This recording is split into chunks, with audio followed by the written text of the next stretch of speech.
Welcome to Sleepy Time Stories. Hey, my dear friends, tonight we begin a journey like no other. Picture this. You are standing before a giant wooden door. Smoke drifts through gaps in a sod-covered roof. It's February in the year 950, somewhere in Norway. Behind that heavy door lives a whole world, 30 people, 3 generations. Their animals, their secrets, and their fight to survive one more winter. For the next year, you and I are going to live with them. We will eat what they eat, fear what they fear, and celebrate what they celebrate. This is not a story about Viking raids or fame. This is about something much closer. What happened when the warriors came home, when the doors closed, and when winter refused to let go? Are you ready to step inside? Before we journey into the Longhouse together, I want to ask you something. If you are curious about what life truly was like before modern ease, if you want to feel history in a way that seems real and honest, then please hit that subscribe button and give this video a like. Do it when you feel that spark of curiosity, when something I share changes how you think. And I'm truly curious, where are you watching from right now? Are you in bed trying to relax on a trip? Maybe you are just looking for something deeper than surface history. Write a comment and let me know. Now, dim those lights if you can. Maybe turn on a fan for that soft background noise. Let's make this moment feel like we are sitting by that old fire. Let's begin. It is late February, maybe early March. The Vikings called this month Goi, named after a winter spirit who would not release her hold on the land. Picture the landscape, endless white stretching everywhere, broken only by dark woods and the occasional smoke plume rising from under the snow. That smoke, it is coming from a longhouse. Our longhouse. From the outside, it looks almost alive. The walls bow outward in the middle, making the whole building look like a huge wooden ship flipped upside down and sunk halfway into the ground. And that is no accident. These people spent their lives building ships. When it came time to make shelter, they used the same design, a design that had kept them alive on rough seas for generations. Why would it not work on land? The size is amazing. This particular longhouse is about 20 meters long, roughly 65 feet and 7 meters wide. Not huge by today's standards, but when you think that 30 to 50 people are living inside this space along with their most precious animals, well, suddenly it feels much smaller. The largest longhouse ever dug up was found in Lofoten, Norway. That giant was 67 meters long and 10 meters wide. Can you imagine? That is longer than half a football field all under one roof. The walls are made of upright wooden planks sealed with moss and clay to keep out the wind. But here is the thing. Those walls are not holding up the roof. Inside, 2 rows of huge support posts run the whole length of the building, and those posts carry the weight of everything above. This means the walls can bend outward, giving more room inside without risk of collapse. It is clever engineering, truly. No windows, not one. Light comes from the central fire, and whatever faint glow manages to creep through gaps in the turf roof above. Let me take you inside. You push open the heavy wooden door, and the first thing that hits you is not what you see, it is what you smell. Smoke thick and sharp hangs in the air like an unseen blanket. It never. Your eyes start to water right away. There is the smell of unwashed bodies, people who have not bathed in weeks, maybe months. There is the scent of wet wool, of animal dung from the goats and sheep huddled at the far end of the building. There is fermented fish, sour butter, and something else, something old and natural that you cannot quite name. Your eyes adjust slowly.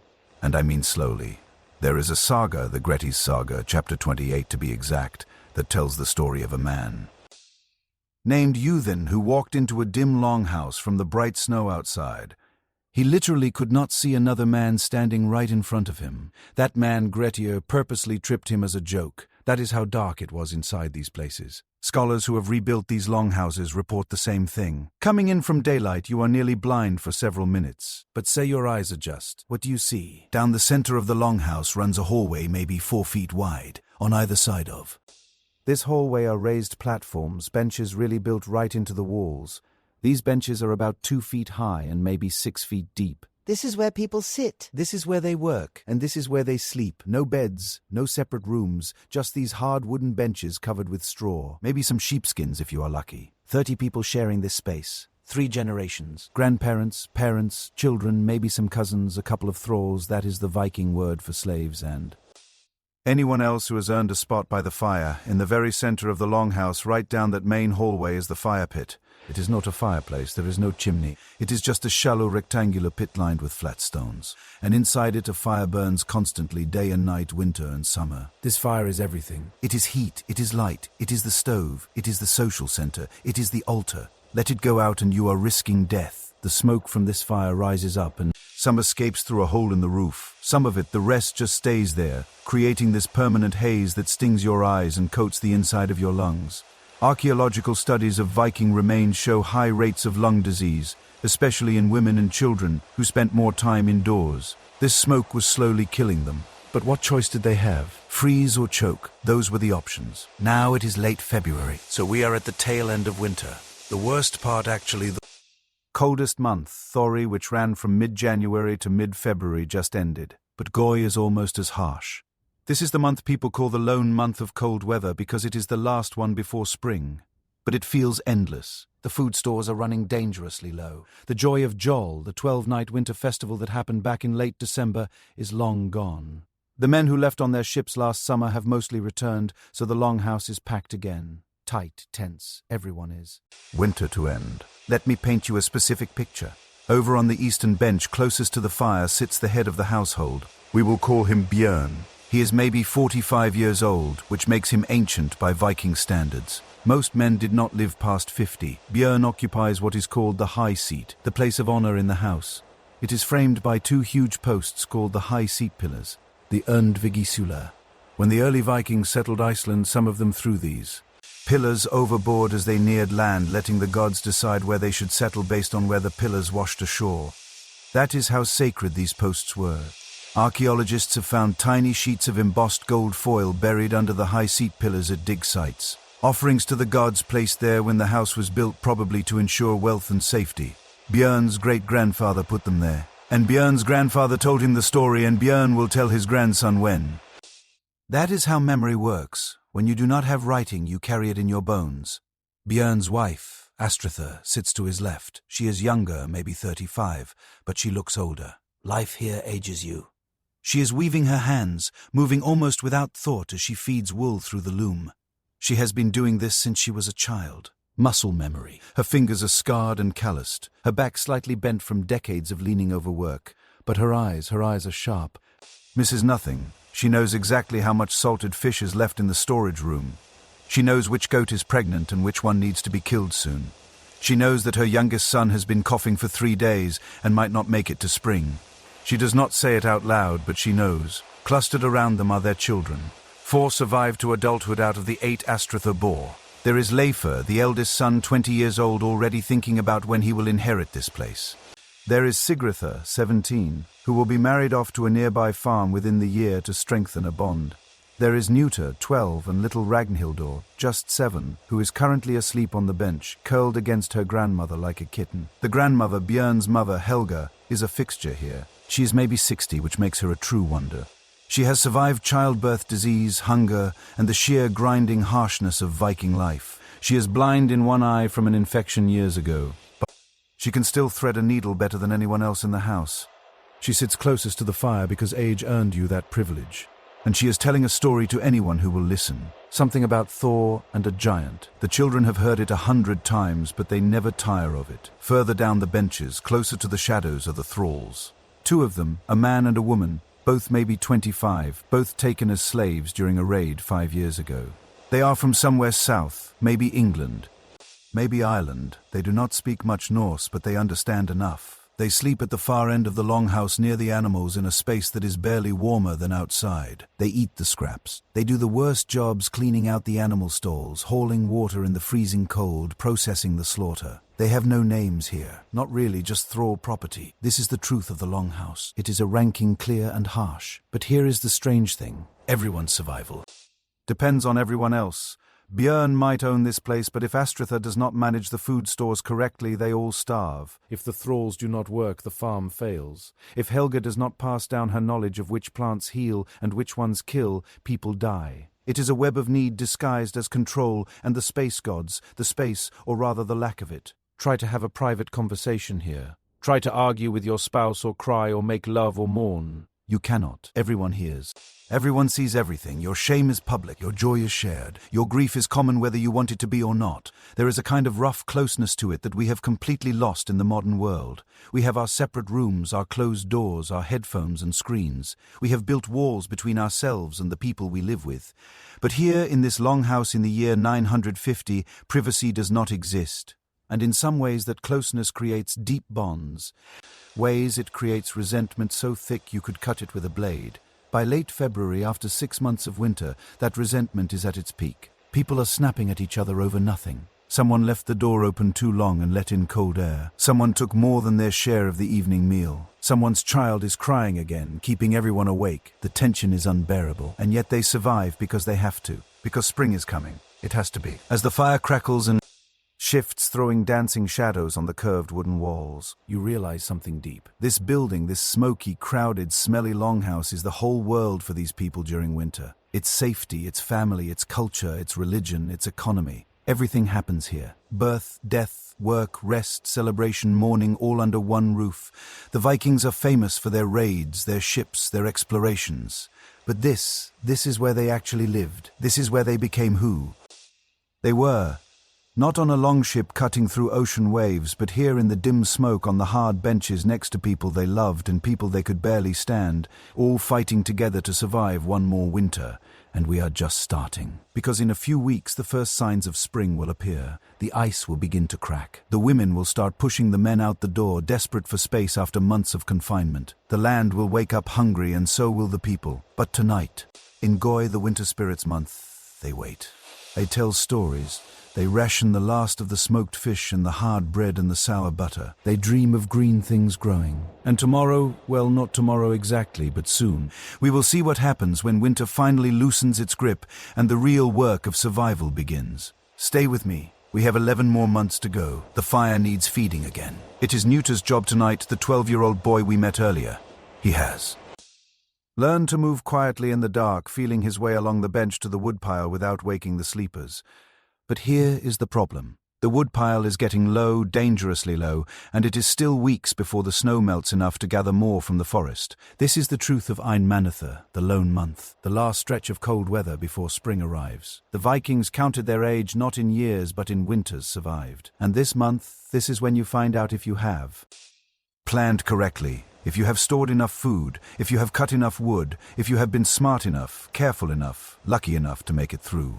Because if you have not, well, there is no grocery store down the road. There is no calling for help. There is just you, your family, the supplies you put away 6 months ago, and the slow creeping realization that you might have made a deadly mistake. Let me show you how Viking food preservation actually worked, because this is what kept people alive or did not. It is early March now. Maybe 3 weeks have passed since we first stepped into this longhouse. The festival of Jol is a distant memory. The excitement of the men returning from their summer raids has faded. Now there is just the grind of waiting for spring while the food stores shrink day by day. In the storage room at the far end of the longhouse, really just a divided section with some wooden bins and hanging racks. Astritha does her daily count. This every morning for weeks, and every morning the numbers get worse. There are 3 barrels of stockfish left, dried cod. Let me tell you about this stuff because it is both clever and awful. The Vikings would take cod, tons and tons of cod from the North Atlantic, and they would clean it, sometimes behead it, and then hang it on huge outdoor wooden racks to dry in the cold air. No salt needed. The freezing temperatures and constant wind would pull every bit of moisture out of the fish until it became hard as a wooden board. Literally, you could build a house with the dried stockfish, and it would probably hold up. This process created a food that could last for years. You could pack it on a ship sail to Constantinople, trade it there, sail back, and it would still be good.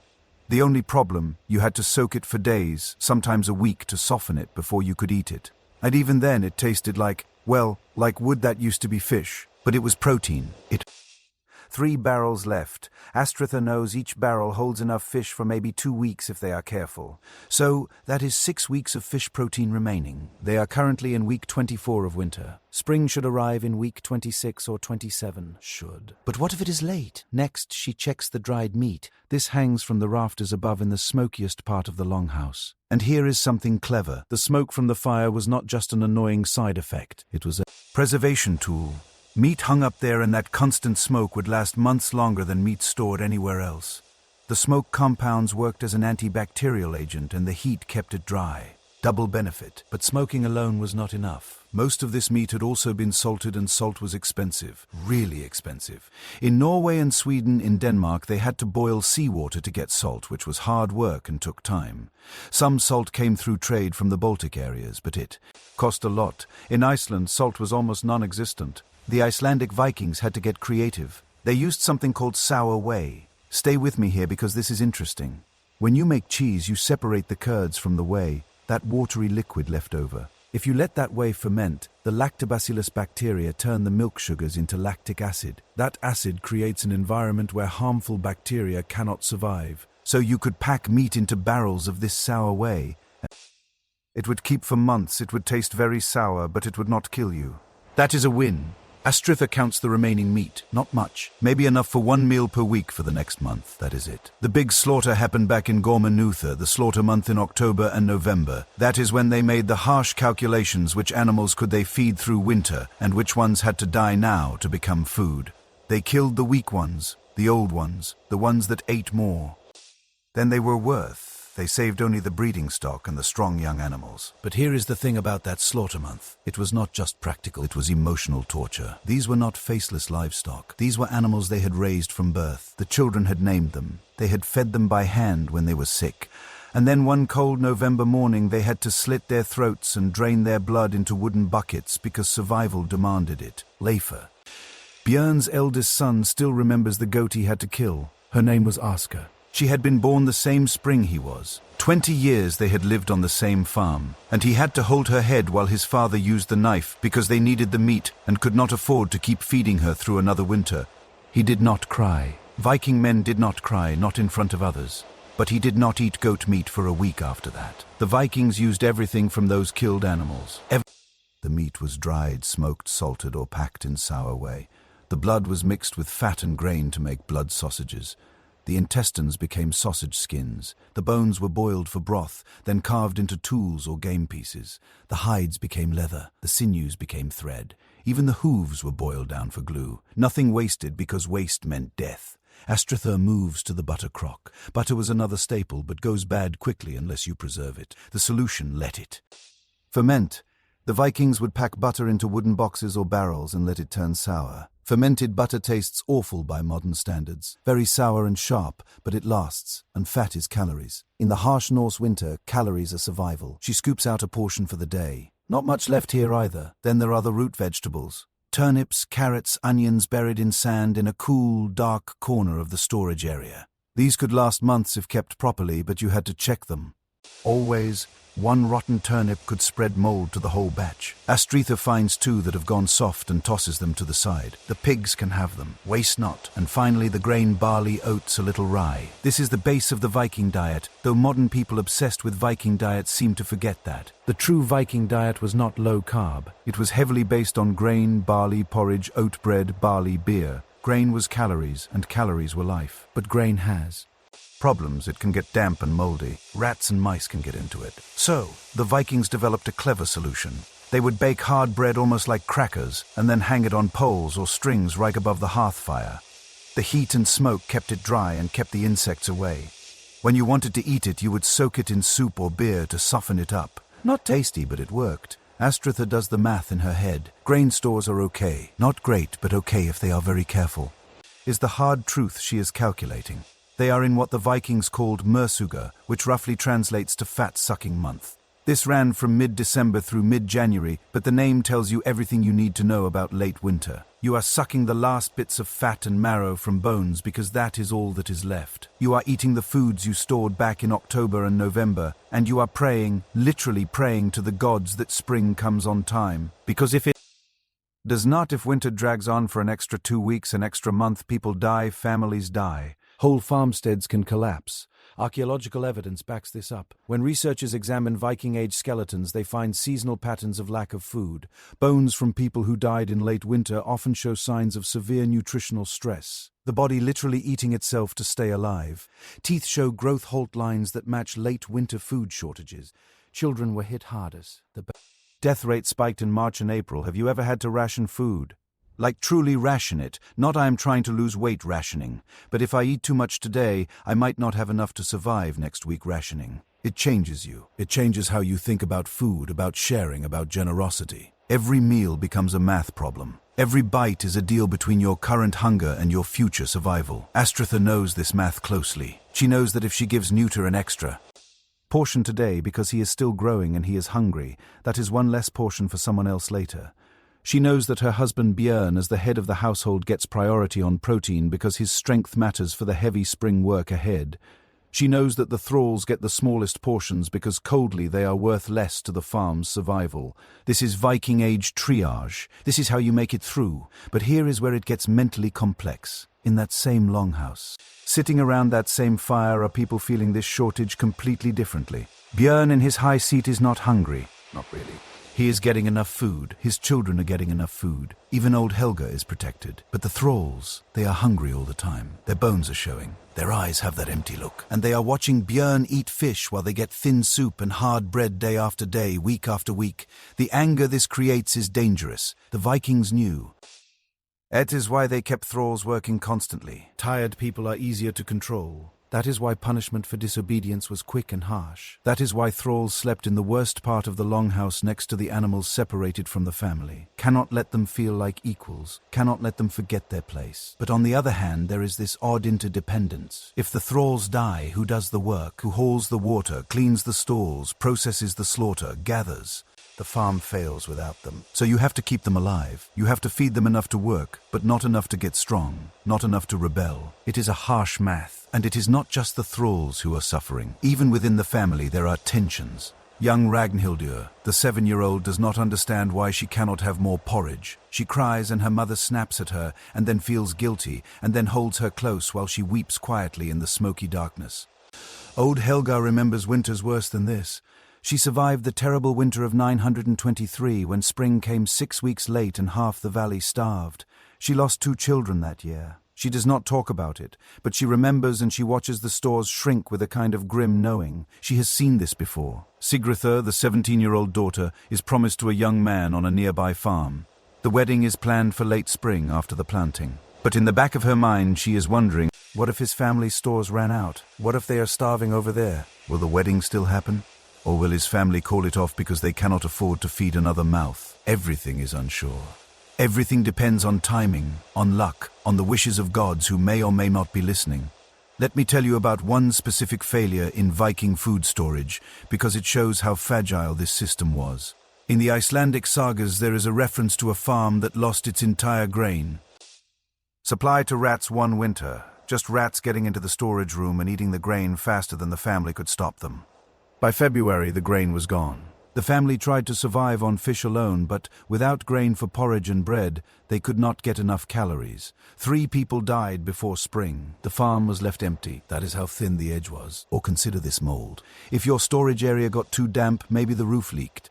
Maybe someone did not seal the grain container properly. Mold could ruin everything, and eating moldy grain could make you sick, could kill you outright, or could just weaken you enough that you could not fight off the next illness that came along. The Vikings were not foolish. They knew all this. That is why they built special storage buildings separate from the main longhouse, insulated with turf built partly underground to keep steady temperatures. That is why they check the stores always. That is why they had detailed social rules around.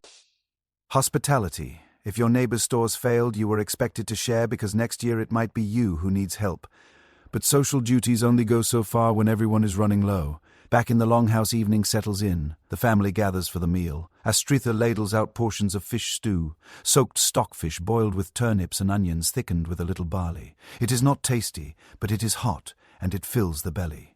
Björn says a few words to Thor, asking for strength too.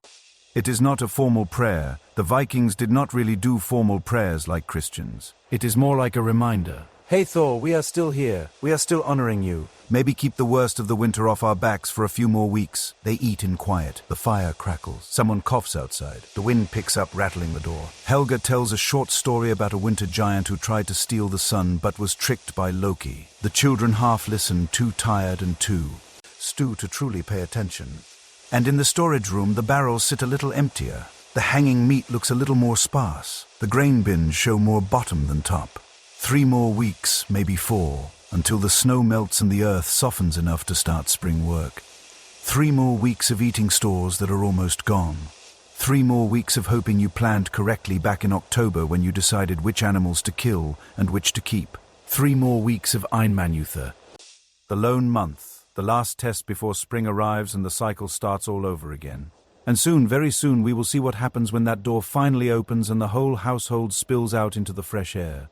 Desperate for space, desperate for green things, desperate to escape the smoke and the smell and the closeness of winter. But we are not there yet. Right now, we wait, we ration, we hope. The fire burns on. She has had enough. Astritha stands in the center of the longhouse, hands. Time in months. There is actual sunlight coming through the gaps in the door.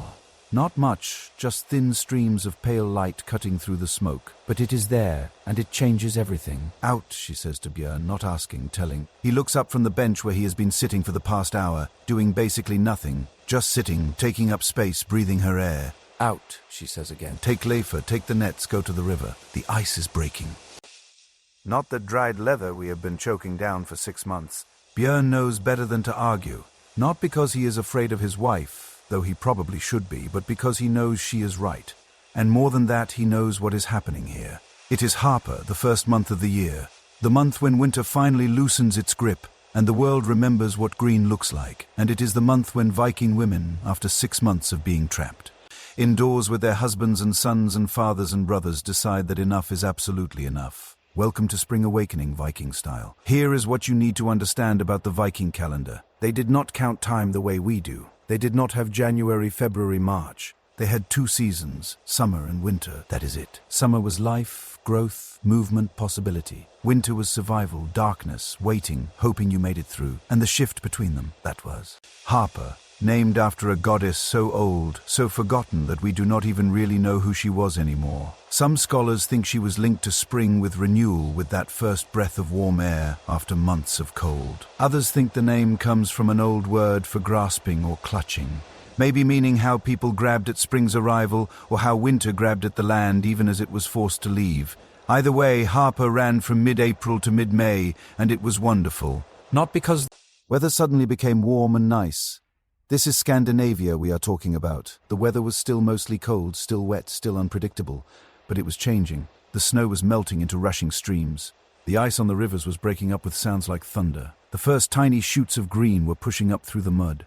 And most importantly, the door could stay open during the day. Do you have any idea what that meant to people who had been living in a smoky, dark, crowded box? For half a year, it meant freedom. It meant light. It meant air that did not taste like burning wood and unwashed bodies. It meant space.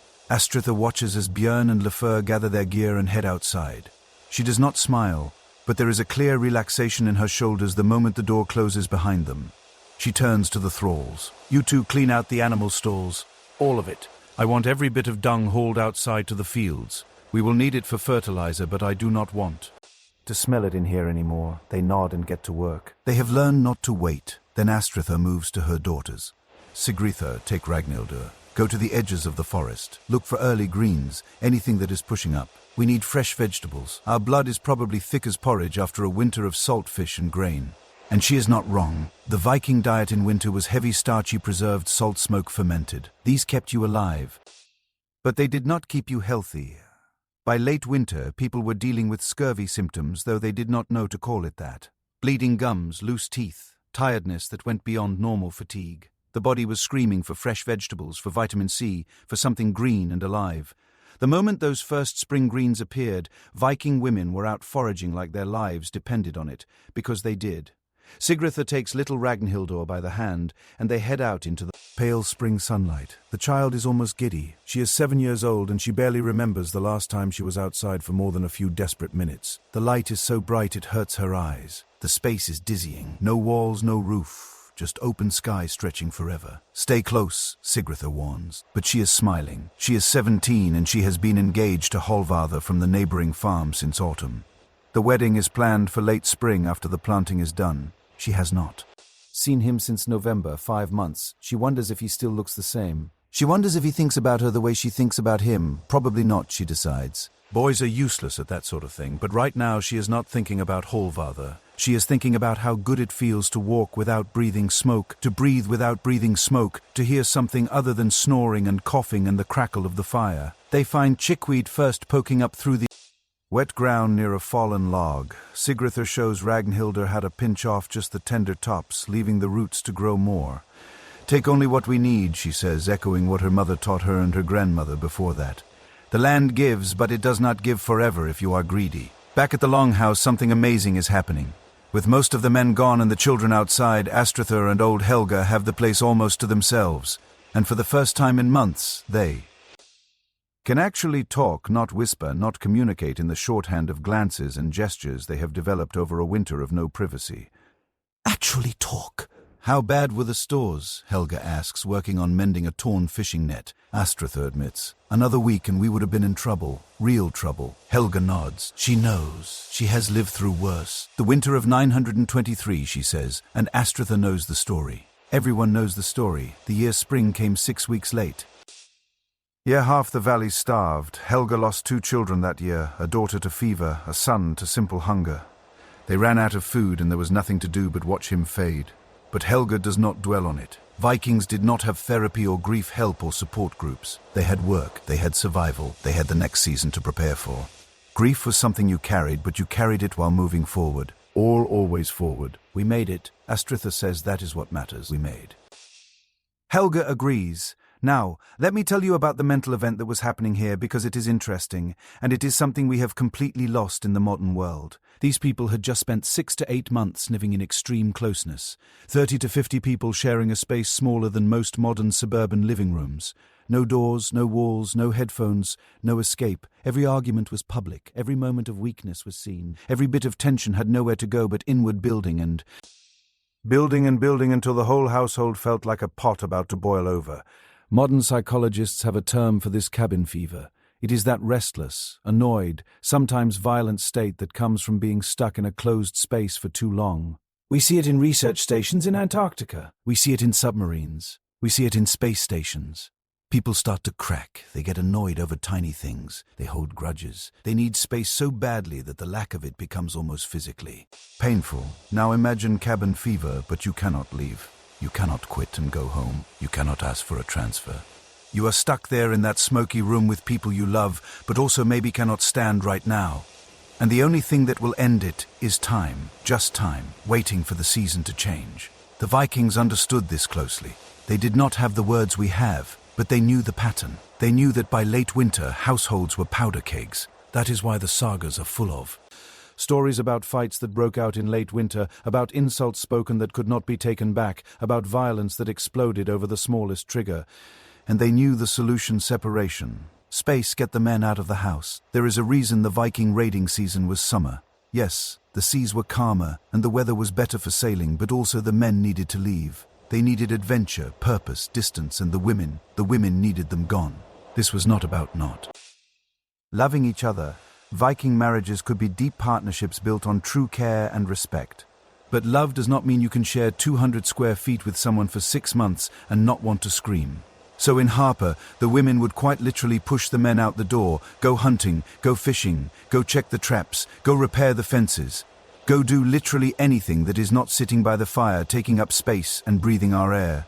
And the men would go gladly because they had been going stir crazy.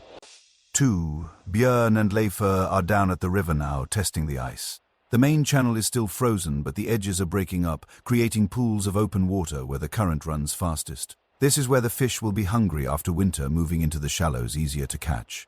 Leifur lowers a net into one of these pools. The water is so cold it makes his hands ache within seconds, but he does not care. He is outside. There is sky above him instead of a smoke-stained roof. There is wind on his face to move, to breathe, to think his own thoughts without someone else's voice interrupting. Your mother seems particularly eager to have us gone today, Björn says, and there is humor in his voice. Leifur grins. Can you blame her? I was ready to punch Neuter last week for the way he chews. I cannot imagine what it has been like for her managing all of us. They work in easy silence for a while. The net fills slowly with small fish, nothing impressive but fresh.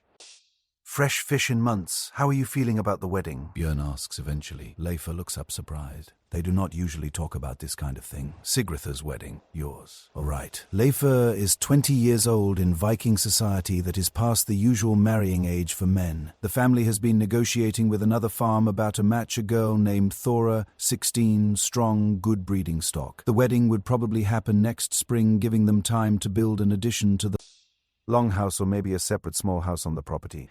I suppose I am ready, Leifur says carefully. I mean, I have met her twice. She seems capable. Björn laughs. Capable, high praise, do know what I mean? She is not going to fall apart when things get hard. She will work. She understands what needs doing. And that was really what mattered in a Viking marriage. Love was nice if it happened, but it was not required. What was required was partnership. Could you run a farm together? Could you survive winters together? Could you raise children who would not die before reaching adulthood?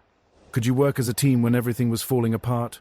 Romance in the modern sense was a luxury. Survival was the priority. They pull in the net, maybe 20 fish, small ones, but it is a start. Your mother will be pleased, Björn says. Your wife will be pleased, Leifur corrects, and they both smile. Meanwhile, back at the longhouse, Astritha is doing what amounts to a spring clean. Every piece of straw bedding that has gotten moldy or full of fleas gets pulled out and hauled outside. Every corner gets swept. The thralls are scrubbing the benches with sand and water. The whole place is being aired out. There is a practicality to this, of course. Cleanliness meant fewer diseases, fewer parasites, better health. But there is also something almost ritualistic about it. Washing away a winter, making space for the new season, creating separation between what was and what is. Coming, Sigritha and Ragnhilda return with baskets of spring greens.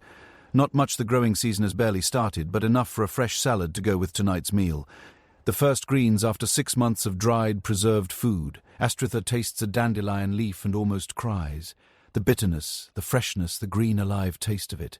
This is what she has been craving without quite knowing it. Helga, she calls. Come taste spring. The old woman shuffles over and takes a leaf. She chews. Slowly, thoughtfully, another winter survived, she says quietly. The land remembers. We remember. The cycle continues. And that is the thing about Viking life that is so different from ours. They were tied to these cycles in a way we can barely imagine.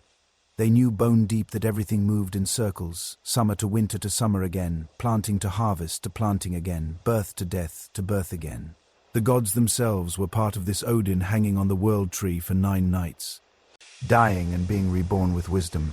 Balder dying and waiting in hell until Ragnarök and the world's renewal. They did not fight the cycles. They moved with them, and when winter finally broke and spring arrived, they did not take it for granted. They celebrated it, worked with it, honored it. As the sun begins to set later now, noticeably later than it did in February, the family gathers again. Björn and Leifur return with their fish. Sigritha proudly shows the greens. The thralls have the longhouse cleaner than it has been in months. Even the air smells different. Less smoke, more possibility. The meal tonight is simple but feels like a feast. Fresh fish barely cooked, still tender. Wild greens, bitter and bright. Barley porridge, but somehow it tastes better knowing that winter is behind them.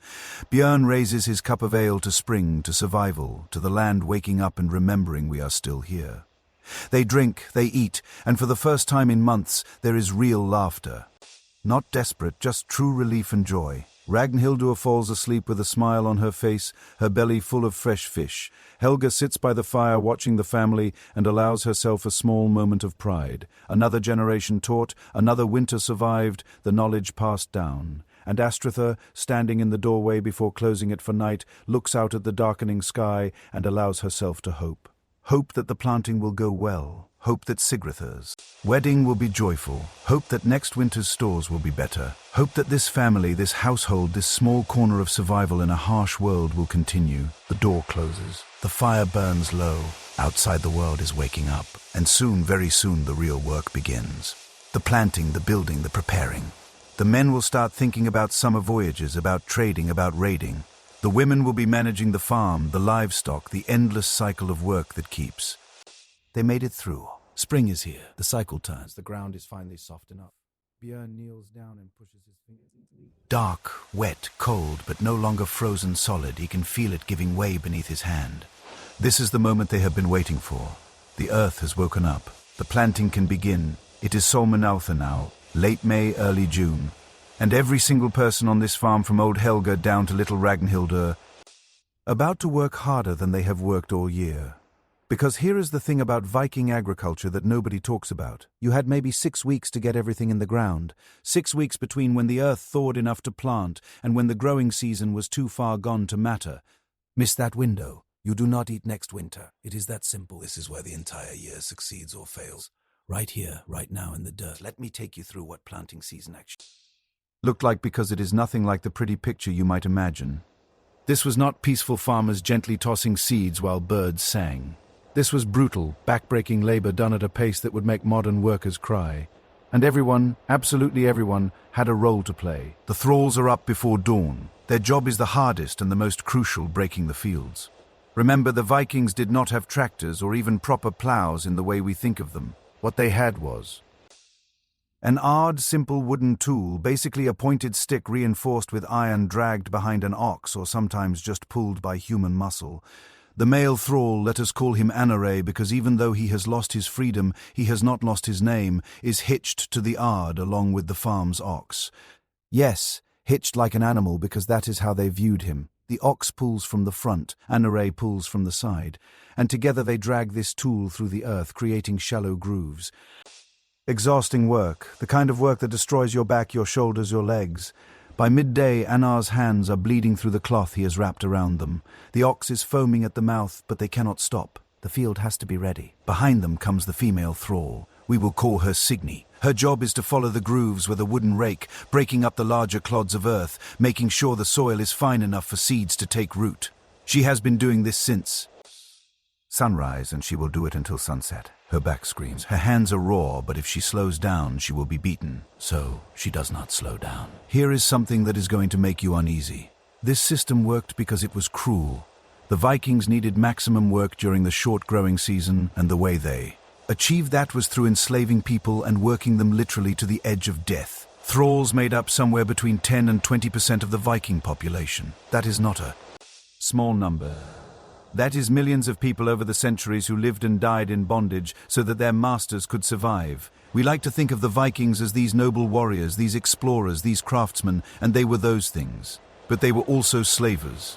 They raided coastal villages specifically to capture people to work their farms. The word thrall itself is where we get the English word enthrall, to hold someone in bondage, to enslave them. It is an uncomfortable truth, but meanwhile, Björn and Leifur were working a different section of the field, sowing the barley. Barley was the single most important crop for Vikings. It grew well in the cold climate, ripened quickly, and could be used for everything: bread, porridge, and most importantly, beer. A Viking farm without barley was a farm that would not survive. The method is simple but requires skill. Björn walks down the grooves with a leather bag of seeds slung across his chest. He reaches in, grabs a handful, and scatters it across the earth with a practiced motion. Not too thick, not too thin, just right. Too many seeds in one spot, and they will compete with each other, and all will die. Too few, and you are wasting precious growing space. Behind him, Leifur follows with a branch, lightly dragging it over the scattered seeds to cover them with soil. Not buried deep, barley seeds need to be close to the surface, but covered enough that birds will not eat them all. They work in rhythm. Father and son, hour after hour. Björn's back hurts. His knees hurt, his shoulders hurt. He is 45 years old and he feels ancient, but he does not complain. This is what men do. This is what survival looks like. Have you ever done manual farm labor? Real farm labor, not the weekend gardening kind. It is mind-numbing and physically harsh in equal measure. The same motion repeated thousands of times. Your brain goes somewhere else just to cope with the sameness. You think about other things. Past, summers, upcoming voyages, the daughter's wedding, the son's future. Anything to distract from the endless repeat of reach, throw, step, reach, throw, step. In another section of the field, Astritha and Sigritha are planting the vegetables. Onions mostly, they grow well and store even better. Some turnips, some carrots if they are lucky. They work on their knees, moving down the rows, pushing each small plant into the earth with their fingers packing the soil around it. Sigritha's hands are... Her knees are soaked through.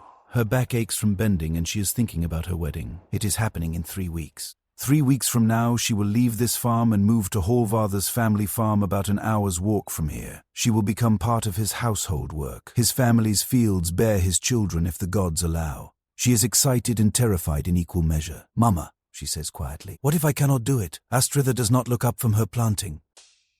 Cannot do what? All of it. Running a household, managing stores, keeping everyone alive through winter.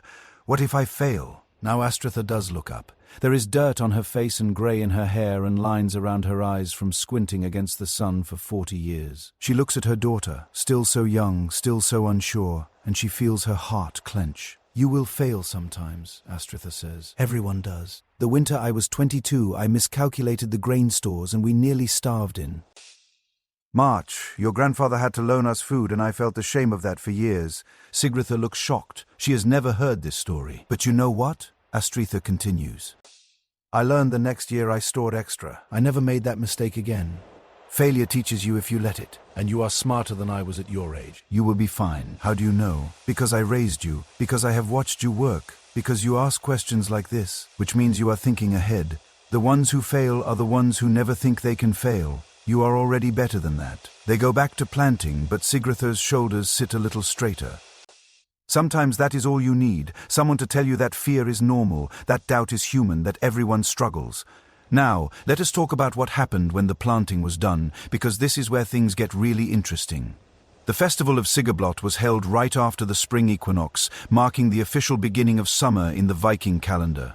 Summer, remember, not spring. The Vikings only had 2 seasons and summer started the day after the equinox, but there was another celebration coming up in late May, early June, right around this time. Walpurgis, also called May Eve. This festival was dedicated to the twins Freya and Frajr, the god and goddess of fertility, wealth, and frankly sex. This was the festival where Vikings celebrated the promise of fertile fields, plenty of harvest, and yes, fertile marriages. It was huge in Sweden especially, but celebrated across the Viking world in various forms. Picture this. The planting is done, the backbreaking work is over, at least for now.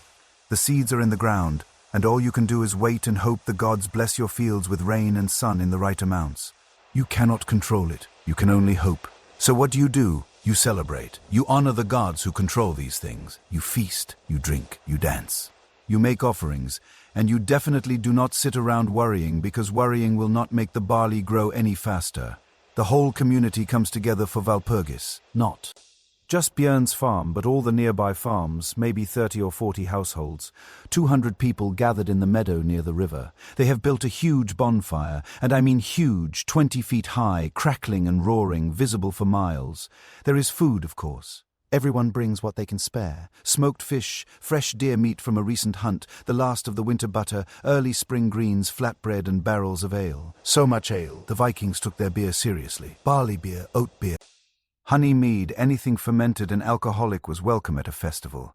The younger men are showing off naturally. There is a wrestling competition happening near the fire, and Leifur is right in the middle of it. He is 20 years old, strong from a winter of fishing and a spring of farm work, and he is determined to prove himself in front of the whole community. His opponent is a guy named Thorstein from the next farm over. Maybe 22, built like an ox. They circle each other, gripping, grunting, trying to throw each other down. The crowd cheers. Bets are being made. Someone is already drunk and shouting advice that makes no sense. Leifur gets Thorstein in a hold and nearly throws him. But Thorstein twists at the last second and they both go down in a tangle of limbs. The crowd roars with laughter. They get up grinning, covered in grass stains and dirt, and go again. This is what community looked like for Vikings. Yes, they competed. Yes, there were rivalries and feuds and old grudges.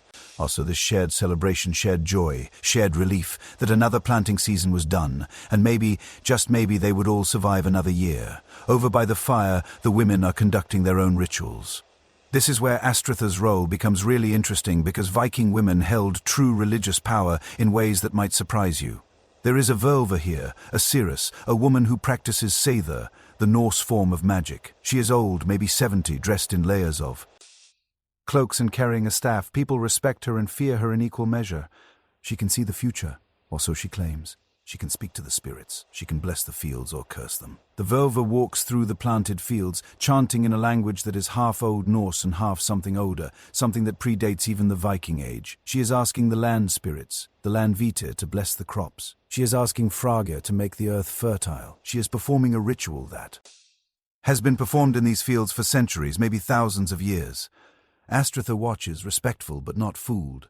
She has seen Volvers before. Some of them are truly gifted. Some of them are frauds who have learned to put on a good show. Either way, it does not hurt to have the blessings. The gods might not be real, though you would never say that out loud. But the community belief in them is very real, and that belief has power. Little Ragnhilda is running wild with the other children, playing some game that involves a lot of screaming and running in circles. She is covered in dirt and grass stains and probably will not sleep for hours after this. But Astritha lets her. Childhood is short in the Viking world. Let the girl have her joy while she can. Sigritha is off somewhere with Hallvarder. They are supposed to be watched, but somehow they have managed to slip away from the main crowd. They are sitting by the river talking quietly, holding hands in that careful way of young couples who are still figuring out this whole marriage thing. Are you nervous? Hallvarder asks. He is 19, tall and skinny with hair that sticks up in odd directions no matter what he does with it. Terrified, Sigritha admits. Me too, he says, and they both laugh, and somehow that shared fear makes it better. As the night deepens and the fire burns lower, the mood of the festival shifts. The children are sent off to bed by their mothers. The drinking gets stronger. The dancing gets wilder. More suggestive. This is Fragga's night after all. Goddess of love and desire and all things passionate. Some couples slip away into the darkness. Some are married, some are not. The Vikings had a complicated view of sexuality. They valued marriage and legal heirs. But they also understood that humans are human and nature has its way. Babies born 9 months after Walpurgis night were common enough that nobody was surprised. Björn and Astritha sit together by the fire watching the festivities. Have been married for 23 years, they know each other's bodies better than they know their own. Their passion has faded into something steadier, more reliable partnership, companionship, shared exhaustion. Think the crops will take? Björn asks. They will take or they will not, Astritha says. We have done our part. Now it is up to the gods, and the weather always comes down to that, does not it? Always has, always will. They sit in easy silence, watching their community celebrate. Watching their children grow, watching another cycle begin. Seeds in the ground, hope in the air, the endless turning of the seasons. Because that is what Viking life really was. Not the raids, not the glory, not the sagas. It was this planting seeds and hoping they would grow. Raising children and hoping they would survive. Making it through one more winter and then doing it all again. The festival winds down as morning approaches. People stumble back to their farms, drunk, happy and exhausted. The bonfire collapses into embers. The Vrova disappears into the forest, her work done.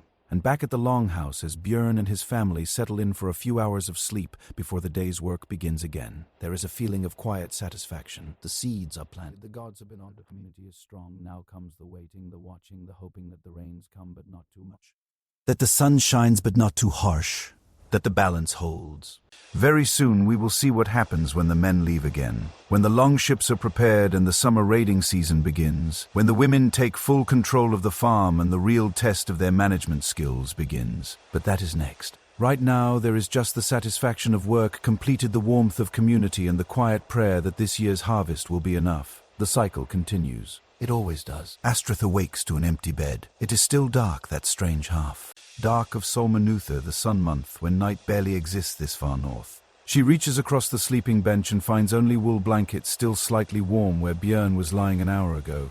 She knows what this means. She has known it was coming. But knowing does not make it easier. She gets up, wraps a cloak around her shoulders and steps outside. The sky is that pale grey blue of dawn, though it is maybe 3 o'clock in the morning. This is the brightest month of the year. The month so bright.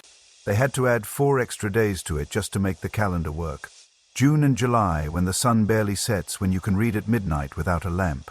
When the world feels turned inside out from the endless dark of winter. Down by the shore, maybe a quarter mile from the Longhouse, she can see them. Shadows moving against the lighter sky. Men loading a ship. Björn and Leifr are leaving. They are not alone. Every able-bodied man from the nearby farms is gathering at the beach, maybe 25 of them total. They have been planning this for weeks. A trading voyage, they are calling it. Sailing south to the Frisian coast. Maybe crossing over to England if the winds are good. Trading furs and amber and slaves. Yes, slaves. People captured in raids further east for silver, spices, wine, fine cloth trading, right? Astritha knows how these voyages work. They start as trading and end as raiding depending on what chances appear. A merchant ship sailing alone, an unprotected monastery, a coastal village that looks wealthy. The line between trader and raider was never very clear for Vikings. It shifted based on situation, chance, and how badly you needed to come home with something to show for months at sea. She walks down to the beach. The air is cool but not cold, carrying the smell of salt and seaweed and tar from the ship's hull. The longship is already half-loaded barrels of supplies, furs packed in leather, weapons wrapped in oiled cloth, trade goods secured in the hold. Björn sees her coming and straightens up. For a moment they just look at each other.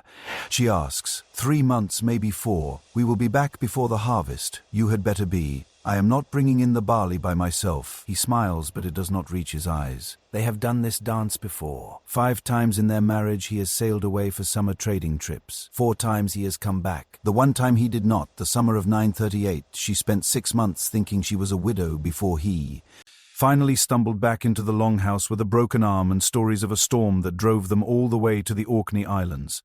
Leifer will take care of himself, Björn says, reading her mind. He is ready for this. He is 20 years old. He is a baby.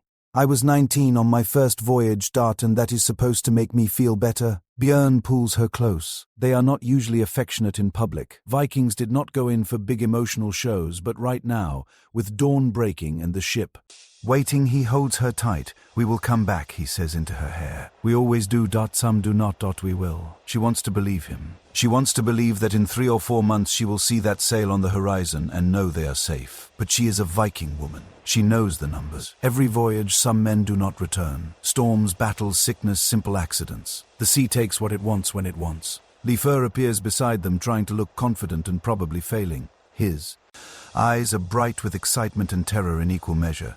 This is his first real voyage, his first chance to prove himself as a man. His first time beyond the familiar waters of the coast. Mama, he says, and his voice cracks slightly. Still 20 years old, still her little boy under all that confidence. Come back, she says. Both of you, that is an order. Yes, Mama. She kisses his forehead, then Björn's cheek, and walks back up the beach before the tears can start. She will not cry in front of them, will not give them that weight to carry across the North Sea. They need to focus on surviving, not on her sadness. From the Longhouse door, she watches as the ship is pushed into the water, watches as the men climb aboard, watches as the single square sail is raised, catching the early morning wind, watches as the ship, one of those beautiful, terrifying, dragon-headed vessels that would strike fear into coastal villages from Ireland to the Black Sea, slides away from shore and heads out toward the open ocean, and then they are gone. Just a shape on the horizon, then not even that. Astritha stands there until the sun has fully risen, which takes about another hour in the strange, stretched-out dawn of midsummer. Then she turns back to the Longhouse, squares her shoulders, and becomes something else entirely. She becomes the farm manager, the decision-maker, the person responsible for keeping everyone alive until the men return. Let me tell you what this actually meant. Because this is where Viking women really came into their own, and it is a story that gets ignored way too often. When the men left on summer voyages, and we are talking about a large part of the male population, sometimes half or more of the fighting-age men from a given area, the women did not just sit around weaving and waiting. They ran everything. The farm, the livestock, the fields, the trading, the legal matters, the religious ceremonies, the protection of the property, everything. Viking. Women had legal rights that were remarkable for medieval Europe. They could own property in their own names. They could inherit. They could divorce their husbands and take their dowries with them. They could speak for themselves in court. They could do business without male permission. But more than legal rights, they had practical power. When Björn sailed away, Astritha did not become a caretaker manager waiting for the real authority to come home. She became the authority. Period. Let us see what that looks like in practice. It is now mid-June. The barley is growing. You can see the green shoots coming up in neat rows across the field. The vegetables are establishing themselves. The livestock have been moved to summer pasture in the hills where the grass is better and the mosquitoes are slightly less awful. Astritha stands in what has become her headquarters, the main room of the Longhouse, where she has spread out a collection of notched sticks.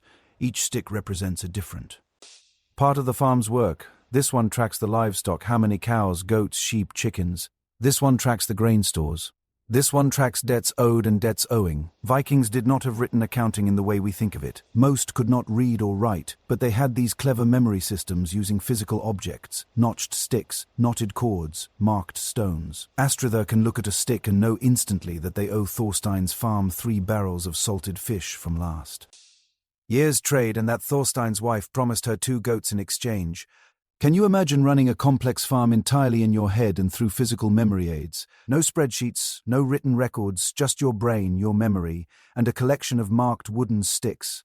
Today's first order of business: the livestock need checking. One of the goats is pregnant and due any day, and you do not want to lose a kid to predators or difficult birth. Astritha sends Sigritha and young Nuta up. To the summer pasture with instructions to stay there overnight if needed. If she goes into labor and there is trouble, send Neuter back for me, Astritha tells Sigritha. Do not try to handle it alone. Sigritha nods. She is 2 weeks married now, living at Hallvarðr's farm, but she comes back regularly to help her mother. The wedding was simple but joyful. A feast, some gifts swapped between families, the ceremonial hammering of Thor's symbol into the marriage bed to bless their union with fertility. Then Sigritha moved to her husband's household and started learning to run a different farm. But right now, with Hallvarðr gone on the same voyage as her father and brother, Sigritha is back home helping. That is how it worked. Family networks, mutual support, everyone helping everyone else survive. Second order of business, the weaving. With the longer days and better weather, the women can spend more time on textile making. Cloth was money in the Viking world. You could trade cloth for almost anything. Good quality cloth, finely woven, was worth more per pound than grain. Astritha has a vertical loom set up at one end of the longhouse, a tall wooden frame with weights hanging from the warp threads. She can weave while standing, working the weft thread back and forth, creating the fabric that will become clothing, blankets, sailcloth, trade goods. The female thrall Signy is helping with the spinning. She sits in the corner with a drop spindle, turning raw wool into thread with practiced moves, spin, drop, catch, wind, spin again. Hour after hour, it is dull work but necessary. You cannot weave without thread, and you cannot make thread without someone spending hundreds of hours spinning. Here is something that will change how you think about Viking cloth. A single wool tunic required about 40 hours of spinning just to create the thread, then another 20 to 30 hours of weaving, then cutting, sewing, finishing. We are talking 70 to 80 hours of work for one piece of clothing. And people needed multiple pieces of clothing, at least 2 or 3 tunics, cloaks for winter, undergarments, socks, hats. The average Viking household might spend 1,000 hours per year just making cloth. 1,000 hours. That is a part-time job for 2 people year-round. This is why cloth was valuable. This is why it was used as money. This is why stealing someone's clothes was a serious crime. That was not just fabric. That was hundreds of hours of human work. Third order of business. And this is where things get interesting, legal matters. A dispute has arisen between Astritha's farm and the nearby farm owned by a man named Ulfr. The issue is grazing rights. There is a meadow between the 2 properties and both farms have been using it for summer pasture. But this year, Ulfr's cows have been eating more than their fair share, and Ulfr's wife, Bergthora, is being difficult about it. Normally, this would be settled between the men, but the men are gone. So it falls to Astritha and Bergthora to work it out. They meet at the disputed meadow. Bergthora brings 2 witnesses, her eldest daughter and a neighbor woman. Astritha brings Helga and the male thrall as witnesses. In Viking legal culture, witnesses were everything. Your word plus witnesses could win or lose a case. Your cows are eating too much, Astritha says, direct and calm. The meadow is not marked, Bergthora counters. How do I know where my rights end and yours begin? Our families have shared this. 3 generations. Your husband knows the boundaries. My husband is not here, and I say the boundaries are unclear. This goes on for about 20 minutes back and forth. Each woman making her case, the witnesses watching carefully so they can testify later if needed. Neither woman raises her voice, neither shows anger. This is business. This is how you settle disputes when you cannot risk violence because you might need each other's help next winter. Finally, Astritha proposes a solution. They will get stones and mark the boundary clearly right now so there is no confusion. Half the meadow to each farm, equal shares. Bergthora considers this. It is fair. Fair is respected in Viking culture more than almost anything else. Fair means balance and balance means social peace and social peace means survival. Agreed, Bergthora says. They spend the next hour placing stones in a line across the meadow marking the boundary. When it is done, they shake hands and an actual handshake, which in Viking culture is binding. You shake on an agreement, you honor it. Break a handshake deal and you become oathbreaker, and that is a reputation that can destroy you. As Astritha walks back to the longhouse, she feels a small sense of satisfaction. Problem solved. No violence, no lasting anger, just 2 women doing what needed to be done. But there are other problems that do not have easy solutions. The male thrall is getting restless. Astritha can see it. He has been enslaved for 6 years. Now, taken in a raid when he was 19, he is from Ireland, originally captured when Vikings hit his village. His family is probably dead, his old life is gone, and he is strong enough now and angry enough that he could be dangerous if he decides to rebel. Astritha knows she needs to watch him carefully, maybe work him harder to tire him out, maybe show some small kindness to keep him obedient, extra food now and then, a better sleeping spot. It is a constant math. How do you control someone who has every reason to hate you? The honest answer is that you cannot not really. You can only try to make the cost of rebellion higher than the cost of compliance. And you accept that someday some thralls will run, some will fight back, some will kill their masters in the night and disappear into the forest. It happened. The sagas record it. Grettir formed outlaw bands, thieves who murdered their owners. The whole system was built on violence and the threat of violence.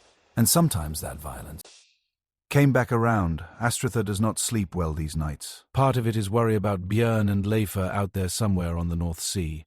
But part of it is the knowledge that she is alone in a longhouse with 2 enslaved people who would probably kill her if they thought they could get away with it. Welcome to the truth of being a Viking woman in charge. As midsummer approaches the summer solstice, the longest day of the year, the community gathers again for celebration. But this one feels different from Valpurgis. That was about fertility and planting and hope. This is about light, about thanks for the sun, about knowing that from this day forward, the days will get shorter. The darkness is coming back slowly but surely. The festival is quieter without the men. There is still music, still some dancing, still shared food. But the energy is different. The women are tired. They have been doing double work, their own work, plus the work the men would normally do. And under the celebration there is this current of worry. Where are the ships right now? Are our husbands alive? Will they come back? Little Ragnhildur asks the question everyone is thinking. When will Papa come home? Soon, Astritha says, hoping it is true. But when? When the gods will it. When the seas allow it. When the trading is done and the holds are full and the winds turn good. It is not a satisfying answer, but it is the only honest one. That night after the festival, after the fire has died, down and everyone has gone back to their farms, Astritha stands outside the longhouse and looks at the northern horizon. Somewhere out there beyond the edge of sight is a ship with her husband and son aboard. She whispers a prayer to Enyertha, god of the sea, and sailing to Ron, goddess of drowning, asking her to spare them, to Thor, asking for safety from storms. And then she goes back inside, checks on the sleeping children, adds wood to the fire, and prepares for another day of work, because that is what Viking women did. They worked, they managed, they survived. They held everything together while the men were gone. And when the men came back, if they came back, the women would step aside and let them retake control, because that was the social order. But for these months, this summer, this season, the farm belongs to Astritha. The decisions are hers. And soon, very soon, we will see what happens when the harvest time arrives and the real test begins.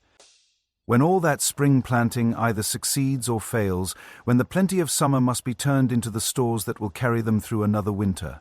The fields are growing, the livestock are fattening, the work continues, and somewhere out there on a ship with a dragon's head prow, Björn and Leifr are learning whether they will become traders or raiders, whether they will find fortune or death, whether they will ever see home again.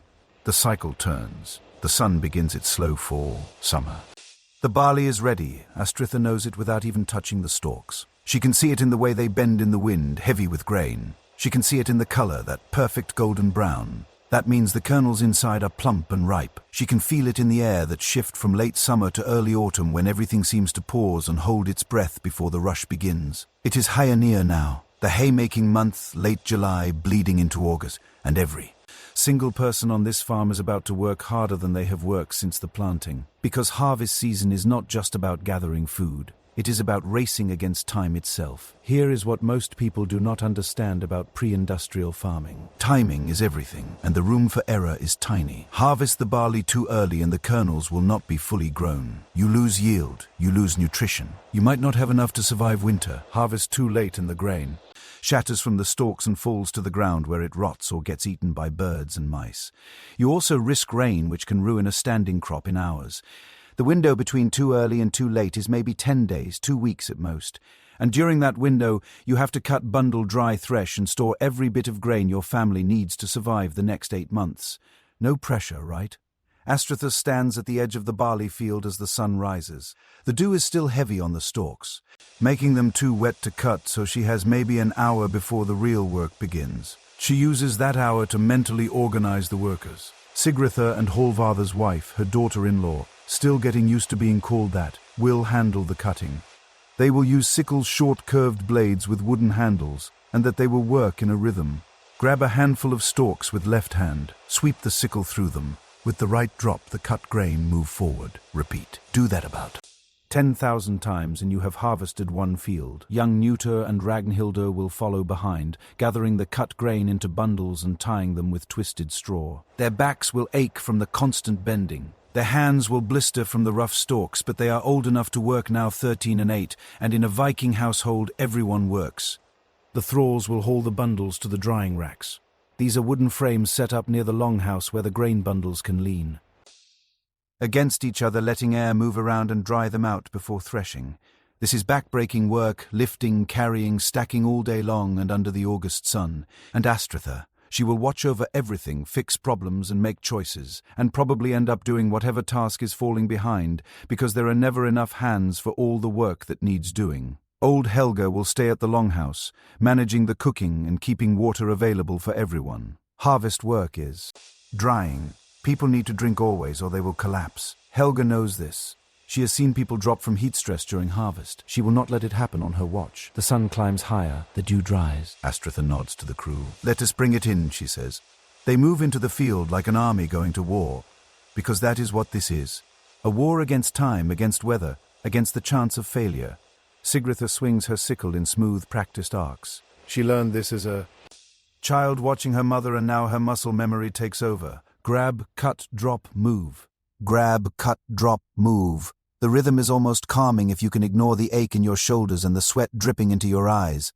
Behind her, Nuta gathers the fallen stalks. He is trying to work as fast as his sister, trying to prove he is strong, trying to be useful. But he is 13, and his arms are not as long, and he keeps dropping bundles and having to ready them. He is frustrated with himself, close to tears, but he does not stop. Vikings do not stop. Little Ragnhilda is struggling. She is 8, and this is her first real harvest. The stalks are nearly as tall as she is. The work is hard and boring, and the sun is hot, and she wants to go play in the stream. But when she sees her grandmother watching from the longhouse door, she straightens up and keeps working. She will not be the one who quits. Have you ever done this kind of work? Not for an hour, not for an afternoon, but day after. The kind of work where your body screams at you to stop, but you cannot. Because if you stop, people die. It changes you. It teaches you things about yourself, about your limits, about pushing past those limits, about what you are actually capable of when survival is on the line. By midday, they have harvested maybe a quarter of the field. They break for a meal. Barley, porridge, dried fish water from the stream. They eat quickly, barely tasting it because there is no. Astritha looks at the sky. Clear now, but there are clouds building to the west. Weather coming maybe in 3 or 4 days. They need to work faster. Shorter breaks this afternoon, she announces. We need to finish this field before that weather hits. Nobody argues. They know she is right. Back to work. Grab, cut, drop, move, gather, bundle, tie, stack. The sun beats down. Sweat soaks through clothes. Hands blister and bleed. Nobody complains. This is Viking life. Survival actually looks like. By evening, they finish the first field. Tomorrow, they will start on the second smaller field. And then the vegetables, turnips, carrots, onions, all need to be harvested and stored. And then the hay cutting for the livestock's winter feed. The work never ends. But tonight there is a small celebration because finishing the first field is a milestone worth marking. They gather around the longhouse fire. Venison from last winter's hunting, fresh-baked flatbread, even a little honey to drizzle on top. There is ale, not the thin everyday ale, but the good stuff brewed strong. Helga tells a story about the harvest goddess. Not one of the main gods like Odin or Thor, but one of the older spirits, the land spirits who control whether crops grow or fail. According to the story, you have to leave the last sheath of grain in the field as an offering. The last sheath for the goddess, Helga says. Never. Never be greedy. This was real Viking practice recorded in many sources. The last bit of grain, called the last sheath, or sometimes Odin's sheath, was left standing in the field or woven into a decorative shape and kept in the house as a blessing for next year's harvest. It was part thanks, part insurance. Honor the spirits and maybe they will continue to bless your fields. Little Ragnhilda asks the question that has been on everyone's mind. When will Papa and Leifur come home? Astritha's smile does not quite reach her eyes. Soon, hopefully. The trading season is ending. They should be heading back any day now. But what if they do not come back? Children ask the questions adults are too afraid to say. Then we survive anyway, Astritha says, and her voice is steady, even though her heart is pounding. We have brought in the harvest. We are going to preserve it properly. We will make it through winter with or without them. That is what we do. That is what Viking women have always done. Sigritha reaches over and squeezes her mother's hand. She understands now in a way she did not before she got married what it means to be a Viking wife. It means running a farm. It means making life or death choices. It means being strong enough to survive even when the person you love most in the world might be dead at the bottom of the sea. The next 2 weeks are a blur of non-stop work. They harvest the second barley field. The vegetable plots cut and stack hay until... The racks are overflowing. Every day is the same wake before dawn work until you cannot see anymore. Collapse onto the sleeping bench. Wake up and do it again. But they are winning the race. The grain is coming in. The vegetables are being pulled and sorted. The hay is drying. And then comes the moment Astritha has been dreading, the festival of Freyfaxi. This celebration held in August honors Freyr, the god of fertility and harvest. It is a time to give thanks for the plenty to make offerings to. Recognize that the land has provided and you have done your part to receive that gift. But it is also traditionally the time when the first slaughtering of horses happens. Horses were sacred to Freyr, and eating horse meat at Freyfaxi was part of the religious practice. Most farms did not keep many horses. They were costly to feed and care for. But when they did slaughter one, this was the time. Astritha's farm has one horse, just one. An old mare named Sleipnir, maybe 16 years old, who has been with the farm since before Leifr was born. She is too old to work much anymore, eats more than she is worth, and the practical choice is clear. But Nuta loves that horse. He learned to ride on her. He has been taking care of her since he was old enough to haul water. And now Astritha has to tell him that Sleipnir is going to be killed for the festival. She finds him in the stable brushing the old mare's coat. Nuta, we need to talk. He looks up and somehow he already knows. Children always. No, he says, it is time. She is old, she is suffering, and we need the meat. She is not suffering, she is fine. Nuta, I will work harder, I will gather more hay, I will make sure she is worth keeping. Please. Astritha kneels down so she is eye level with her son.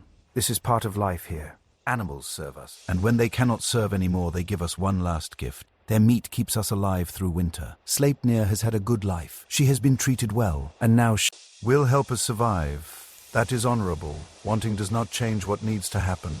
This is the conversation that breaks hearts but builds Vikings.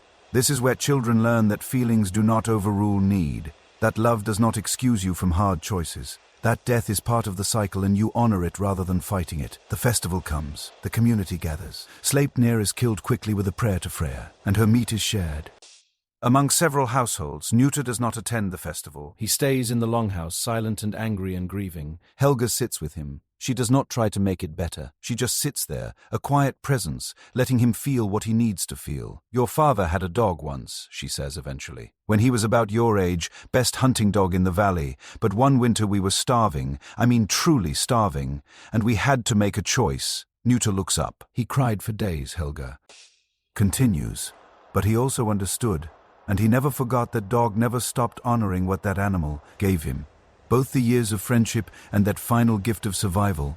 Did it get easier? No, it never gets easier. But you learn to carry it. You learn that loving something means accepting all of it, the joy and the loss. That is what makes us human, and not just animals ourselves. As August fades towards September, the preservation work gets stronger. This is where all that harvested. Plenty has to be turned into food that will last 6 months. The barley is threshed, beaten with wooden sticks to separate the grain from the chaff. Then it is winnowed, tossed in the air, so the wind blows away the lighter chaff, and the heavier grain falls back into baskets.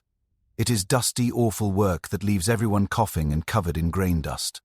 The cleaned barley goes into storage bins, carefully sealed, and to keep out damp and pests. Some of it will be ground into flour for bread.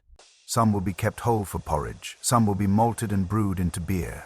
The vegetables are being processed. Turnips are being sliced and dried. Carrots are being packed in sand in the underground storage. Onions are being braided and hung from the rafters. With precious honey, are being dried in the sun or made into preserves with precious honey. The pace is exhausting. Every person on the farm is working from dawn until late into the night. Even old Helga, who cannot do heavy work anymore, is sorting vegetables, checking for rot, making sure everything is stored properly. And through it all, Astritha is checking the horizon, watching for a sail, hoping that any day now she will see that familiar dragon-headed ship rounding the point and heading for shore. One evening, as the sun sets red and gold over the sea, little Ragnhildur asks again, "Mama, do you think they are okay?" Astritha pulls her daughter close. "I think," she says carefully, "that your father brother are doing what they need to do, just like we are doing what we need to. and I think that if the gods are kind, we will see them again soon. But what if the gods are not kind? Then we remember them, we honor them, we tell stories about them, and we keep living because that is what they would want us to do. It is the most honest answer she can give, because that is the truth of Viking life. You do the work, you hope for the best, and you accept that some things are beyond your control, decided by gods and fate and the whims of the sea. The harvest is nearly done, the fields are cut bare. The storage rooms are filling up. The work has been harsh, but they have done it. They have stored enough. Barely enough, maybe, but enough to make it through another winter. Now all that is left is to wait, to finish the last bits of preservation, to hope the weather holds long enough to get everything properly stored, and to pray that 2 men on a ship somewhere in the North Sea are heading home. The nights are getting longer, the air is getting colder, the cycle is turning toward autumn, toward slaughter season, toward the long, dark winter ahead. And soon, very soon, we will see what happens when those choices become even harder, when the plenty of harvest has to be carefully managed through the harsh math of who eats how much and what gets saved for seed. The fields lie empty now, stubble and straw left for them, this land spirit. Storage rooms are full, the family is tired but satisfied. Battle of survival is won, but the war is just beginning. Blood on the autumn grass. That is the picture that defines Gormanutha, the slaughter month. And it is a picture that haunts every Viking farmer from late October through November. Because this is when you make the calculations that will decide whether your family survives the winter or starves in the spring. It is early October now, and Astritha stands in the pasture counting livestock. 2 cows, 7 goats, 12 sheep, 20 chickens, 1 pig. These animals represent months of feeding, months of care, months of work, and now she has to choose which ones die and which ones live. The math is harsh and simple. How much hay did we cut this summer? How much grain can we spare from human food to feed animals? How many animals can we keep alive through 6 months of winter without running out of food for ourselves? There is no room for feeling. There is no room for attachment. You look at the animals as walking food storage calories on 4 legs, and you calculate which ones give you the best return on your work. Here is how the math works. And I want you to truly understand this because it is so different from how we think about food. Now, a cow needs about 15 pounds of hay per day to stay healthy through winter. That is 4,500 pounds of hay for a 6-month winter. 2 cows means 9,000 pounds. Did you cut 9,000 pounds of hay this summer? If not one of those cows has to die today, right now, before you waste another day's worth of feed on an animal you cannot afford to keep. But wait, it is more complex than that. A cow is worth more alive than dead in some ways. A milking cow produces milk, which means butter, cheese, food for children. A cow can breed and give you calves, which are future cows' future food security. A cow can pull a plow in spring, which means you can plant more grain. So maybe you do not kill the cow. Maybe you kill 3 of the sheep instead, which eat less hay per animal, but give you less meat and fewer benefits. Or maybe you kill 5 of the goats. Or maybe you make a gamble and try to keep everything alive on smaller rations and hope it works out. These are the kinds of choices that kept Viking farmers awake at night. Astritha walks among the animals, touching each one, judging. This goat is pregnant. Keep her. That one is old and her milk production is dropping. She is a candidate for. This sheep has good wool. Keep her for spring shearing. That one has a bad leg slaughter. This cow is strong and healthy and still giving milk. Definitely keep. The other cow is smaller, produces less, and is not pregnant. Probably slaughter, but the probably is what hurts you emotionally, because that smaller cow Leifa raised her from a calf, bottle-fed her when her mother rejected her, named her Freyja, spent hours with her in the barn, talking to her like she was a friend, and now Astritha has to decide if Fragja lives or dies based on hay calculations.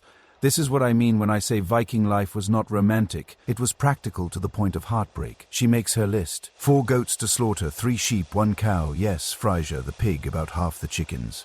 This will give them enough preserved meat to add to their diet through winter while saving enough hay and grain to keep the breeding stock alive. The slaughtering begins the next day, and it is a family. Everyone helps because everyone needs to understand where food comes from, needs to respect the sacrifice, needs to know how to do this themselves when they are running their own farms. They start with the chickens because they are the easiest. Astritha hands little Ragnhildur a chicken. Hold her wings like this, she shows. Keep her calm, talk to her. Ragnhildur's eyes are wide. She is 8 years old now, and this is her first time actually taking part in a slaughter. She has seen it, watched from a distance, but now she is holding a living creature that is about to die.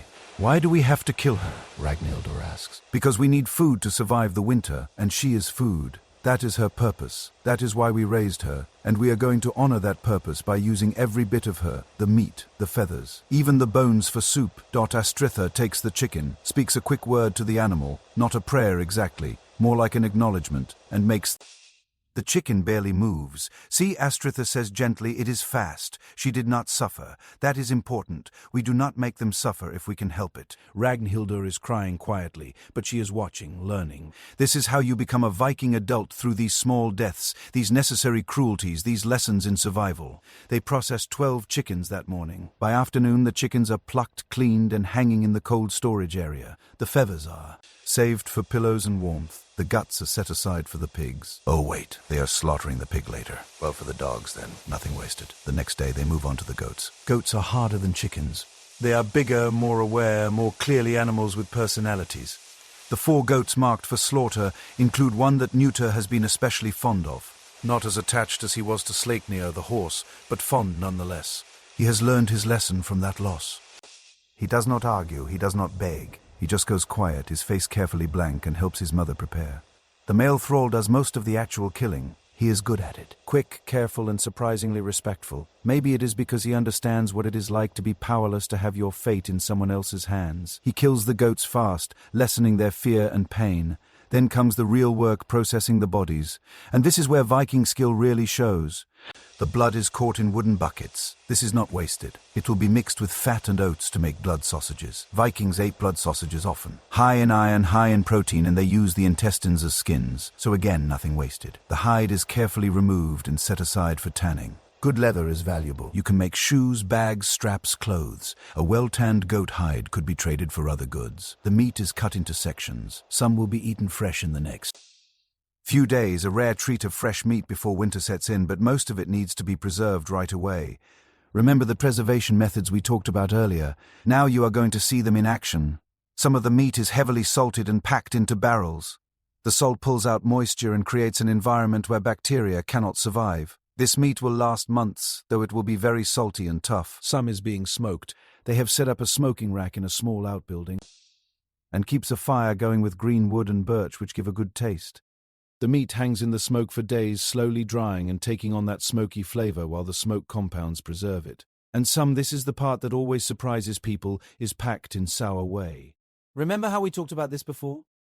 The fermented whey from cheese making creates a lactic acid bath that keeps meat without salt. It tastes very sour, almost too sour for modern tastes, but it works. Every scrap is used. The bones set aside for soup stock. The organs, heart, liver, kidneys are eaten fresh because they do not keep well. The hooves are boiled down for glue. Even the horns are kept for making tools or decorations. You know what is really striking about this process? The respect. These people are killing animals. They have raised animals. They have cared for animals they have named in some cases.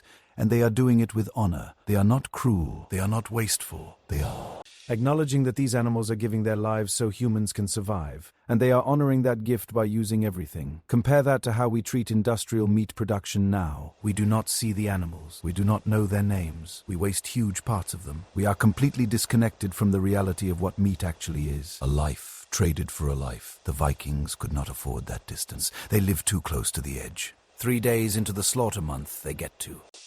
This is the hardest one, not for Astritha, though it is hard for her too, but for Nuta, and especially for Leifur, who will not even be here to see it.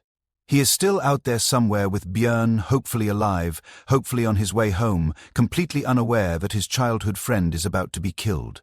Nuta volunteers to help with this one. He is 13 now, old enough to join in the bigger slaughters, old enough to face hard things. Fraja is led to the killing area. She calm, trusting, she does not know what is coming. That is a mercy at least. Anare speaks to her quietly in his native Irish words the cow does not understand, but the tone is gentle. He positions himself carefully. The kill has to be precise.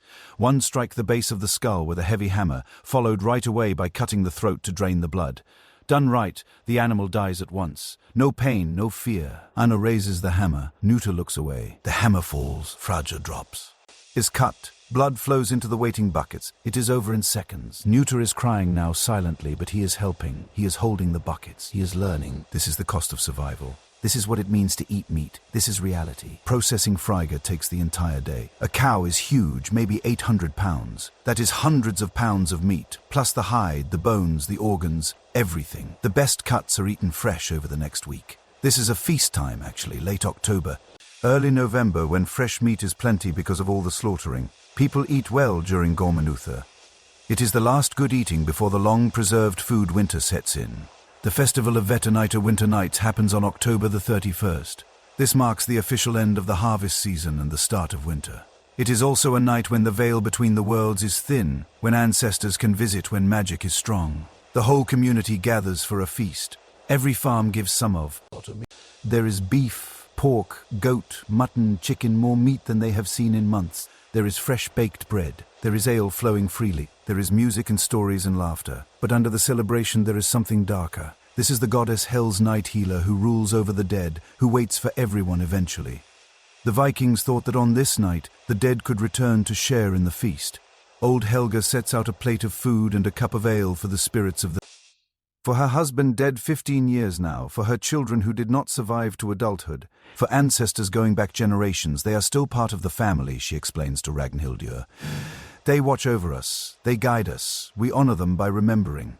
Little Ragnhildur, who watched her first chicken die just days ago, who is starting to understand what death actually means, asks, is Sleipnir there with the dead people? Helga smiles. Maybe the best animals. 2. Maybe Sleipnir is running in the fields of the gods, now young again, strong again. And Freyja, this is how Vikings dealt with death, by taking it into life, by acknowledging it, honoring it, but not being destroyed by it. Death was part of the cycle. You respected it, you feared it, but you did not let it stop you from living. The fortune-telling happens that night. The Völva is there, the same old woman from the spring festival, and people are asking her to see the future, to tell them if their men will come home from trading trips, if the winter will be hard, if the stored harvest will be enough. Astrithr pays her 3 silver coins to ask about Björn and Leifur. The Völva goes into a trance, her eyes rolling back, her body swaying. It might be real shamanic power. It might be show. Astrithr does not really care. She just wants to hear something hopeful. I see a ship, the Völva murmurs. I see water. I see 2 men, one older, one younger. Silver in their hands. I see them coming home. It is vague enough to mean anything, but Astrithr chooses to believe it. She needs to believe it. The festival continues late into the night. There is dancing around a bonfire. Some people are telling stories about ancestors who did brave things. Some are making toasts to the gods, to Odin for wisdom, to Thor for strength, to Freyja for love, to Hel for mercy when the time comes. And some are slipping away into the darkness for other activities. This is a fertility festival too, in its way. A celebration of life in the face of approaching death and winter. Astrithr sits by the fire with Helga, watching the young people dance and flirt and laugh. We have done it, she says quietly. We have brought in the harvest. We have slaughtered and preserved. We are ready for winter, if the stores hold, Helga says. If no one gets sick, if the roof does not leak, if the wolves do not get into the livestock. If I know, Astrithr interrupts. There are always ifs, but we have done our part. The rest is up to the gods. They sit in easy silence. 2 women who have survived decades of this cycle, watching another generation learn how to survive it too. As the festival winds down and people begin to drift back to their farms, Astrithr takes one last look at the dark sea. Somewhere out there, maybe a ship is sailing home. Maybe her husband and son are alive. Maybe they will arrive before the first snow falls. Or maybe they will not. Maybe she is already a widow and does not know it yet. Maybe Leifur died in some foreign land and his body is feeding fish at the bottom of the North Sea. But standing here worrying about it will not change anything. So she goes back to the longhouse, checks on her sleeping children, adds wood to the fire, and prepares for the next day's work. Because the work never stops. The slaughtering is done, but now comes the final preservation tasks. The meat needs checking, the storage areas need organizing, the tools need fixing before winter locks everything down. And soon, very soon, we will see what happens when the first snow falls and the men still have not returned.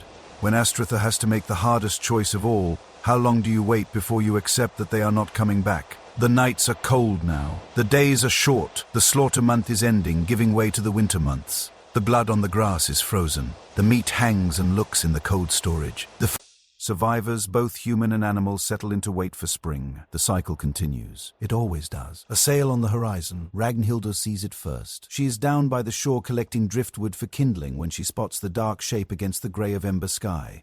She drops her basket and runs screaming at the top of her lungs. A ship! A ship! Mama, there is a ship. Astrithr is outside the longhouse checking the dried meat racks. When she hears her daughter's voice, her heart stops. There. It starts pounding so hard she can feel it in her throat. She runs to the beach, Helga hobbling after her as fast as she can, Nuta abandoning his work in the stable to sprint down the hill. There on the horizon, a square sail, dark against the clouds, getting bigger, getting closer. Is it them? Is it Björn and Leifur? Or is raiders coming to steal what they have worked so hard to keep? Astritha shields her eyes against the wind, trying to make out details. The ship is close enough now to see the dragonhead prow. That is a longship. Viking design, but that does not mean it is theirs. Could be anyone's. The minutes stretch like hours. The ship comes closer. Astritha can see men now, figures moving on the deck. How many she counts? Maybe 20, 25. That is about right for the trading trip. Closer still. And then yes, that is Björn standing at the prow. She would recognize his stance anywhere, the way he leans forward, slightly eager to reach land, and beside him, taller than. When he left is Leifur. They are home. Astritha does not cry. Viking women do not cry. Not where people can see, but her knees go weak, and she has to sit down on the beach just for a moment, just to breathe. Ragnhildur is jumping up and down, screaming with joy. Nuta is grinning so wide his face might split. Even old Helga is smiling, her eyes wet despite herself. The ship lands. Men jump out, splashing through the shallow water, laughing and calling greetings to families, and the whole community is gathering now.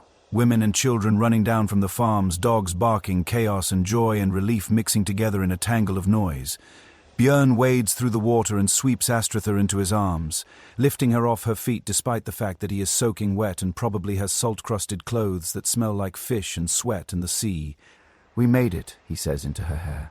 "We are home." "I know," she says, "I can see that. 4 months of sailing and trading and dodging storms." "And tell me, Leifur," she interrupts. "Right now, just let me look at you." He is thinner. His face is weathered, more lines around his eyes. There is a new scar on his forearm, maybe 6 inches long, healed, but still pink. His hands are rough and salt-damaged, but he is alive. He is here. Leifur is being mobbed by his siblings. Ragnhildur has attached herself to his leg and refuses to let go. Nuta is punching his shoulder in that way boys do, when they are too old to hug but still want to touch. Even Sigritha has come down from her husband's farm to welcome her brother home. "You got tall," she says, looking up at him. He has grown at least 2 inches in 4 months, shot up like a weed, and his shoulders are broader from rowing. "You got married," he counters. "Yeah, well, life does not stop when you are gone." They grin at each other, that sibling knowing that needs no words. The unloading begins. This is what everyone is really curious about. What did they bring back? Was the trip successful? Did they return with enough silver and goods to make 4 months of risk worthwhile? The answer, it turns out, is yes. They are hauling out furs, fox pelts, beaver, even a few bear skins. These were trade goods they took with them, but they kept the best ones to trade in markets further south, where they would get better prices. There are bolts of cloth, fine wool cloth dyed in rich colors, deep blue, bright red, forest green. This costly stuff worth its weight in silver. Astritha runs her hand over one bolt and her eyes light up. This is material for new clothes, for blankets, for trade, for wealth. There is amber. Raw chunks of it, golden and clear, washed up on Baltic beaches and traded through many hands before ending up in their ship. Amber was very valuable. It was made into jewelry traded to southern markets, treasured by wealthy women across Europe. There are barrels of wine, real wine from Frankish lands, dark and strong. This is luxury beyond belief. Most Vikings only drank ale and mead. Wine was for special events, for important guests, for showing off. And then there is the silver. Björn lifts a leather bag and pours it out onto a cloth. Silver coins, dozens of them from different lands. Frankish, Anglo-Saxon, even a few from the Byzantine Empire, plus hack silver pieces of silver jewelry that have been cut up to use as money. Arm rings, neck rings, broken bits of brooches, all weighed and valued based on pure silver content. This is wealth, real wealth, enough to trade for livestock, to buy tools, to pay debts, to secure their place in the community. Astritha stares at it. "How?" she asks simply. "Trading," Björn says. "Mostly trading. We hit markets in Hedeby and Ribe, sailed over to Jorvik in England, sold furs, bought cloth, traded cloth for amber, sold amber for wine, traded wine for silver." He pauses, and there was one undefended monastery. Ah, there it is. The line between trader and raider. Just one. Small place. Maybe 10 monks. We did not hurt anyone. They ran when they saw us coming.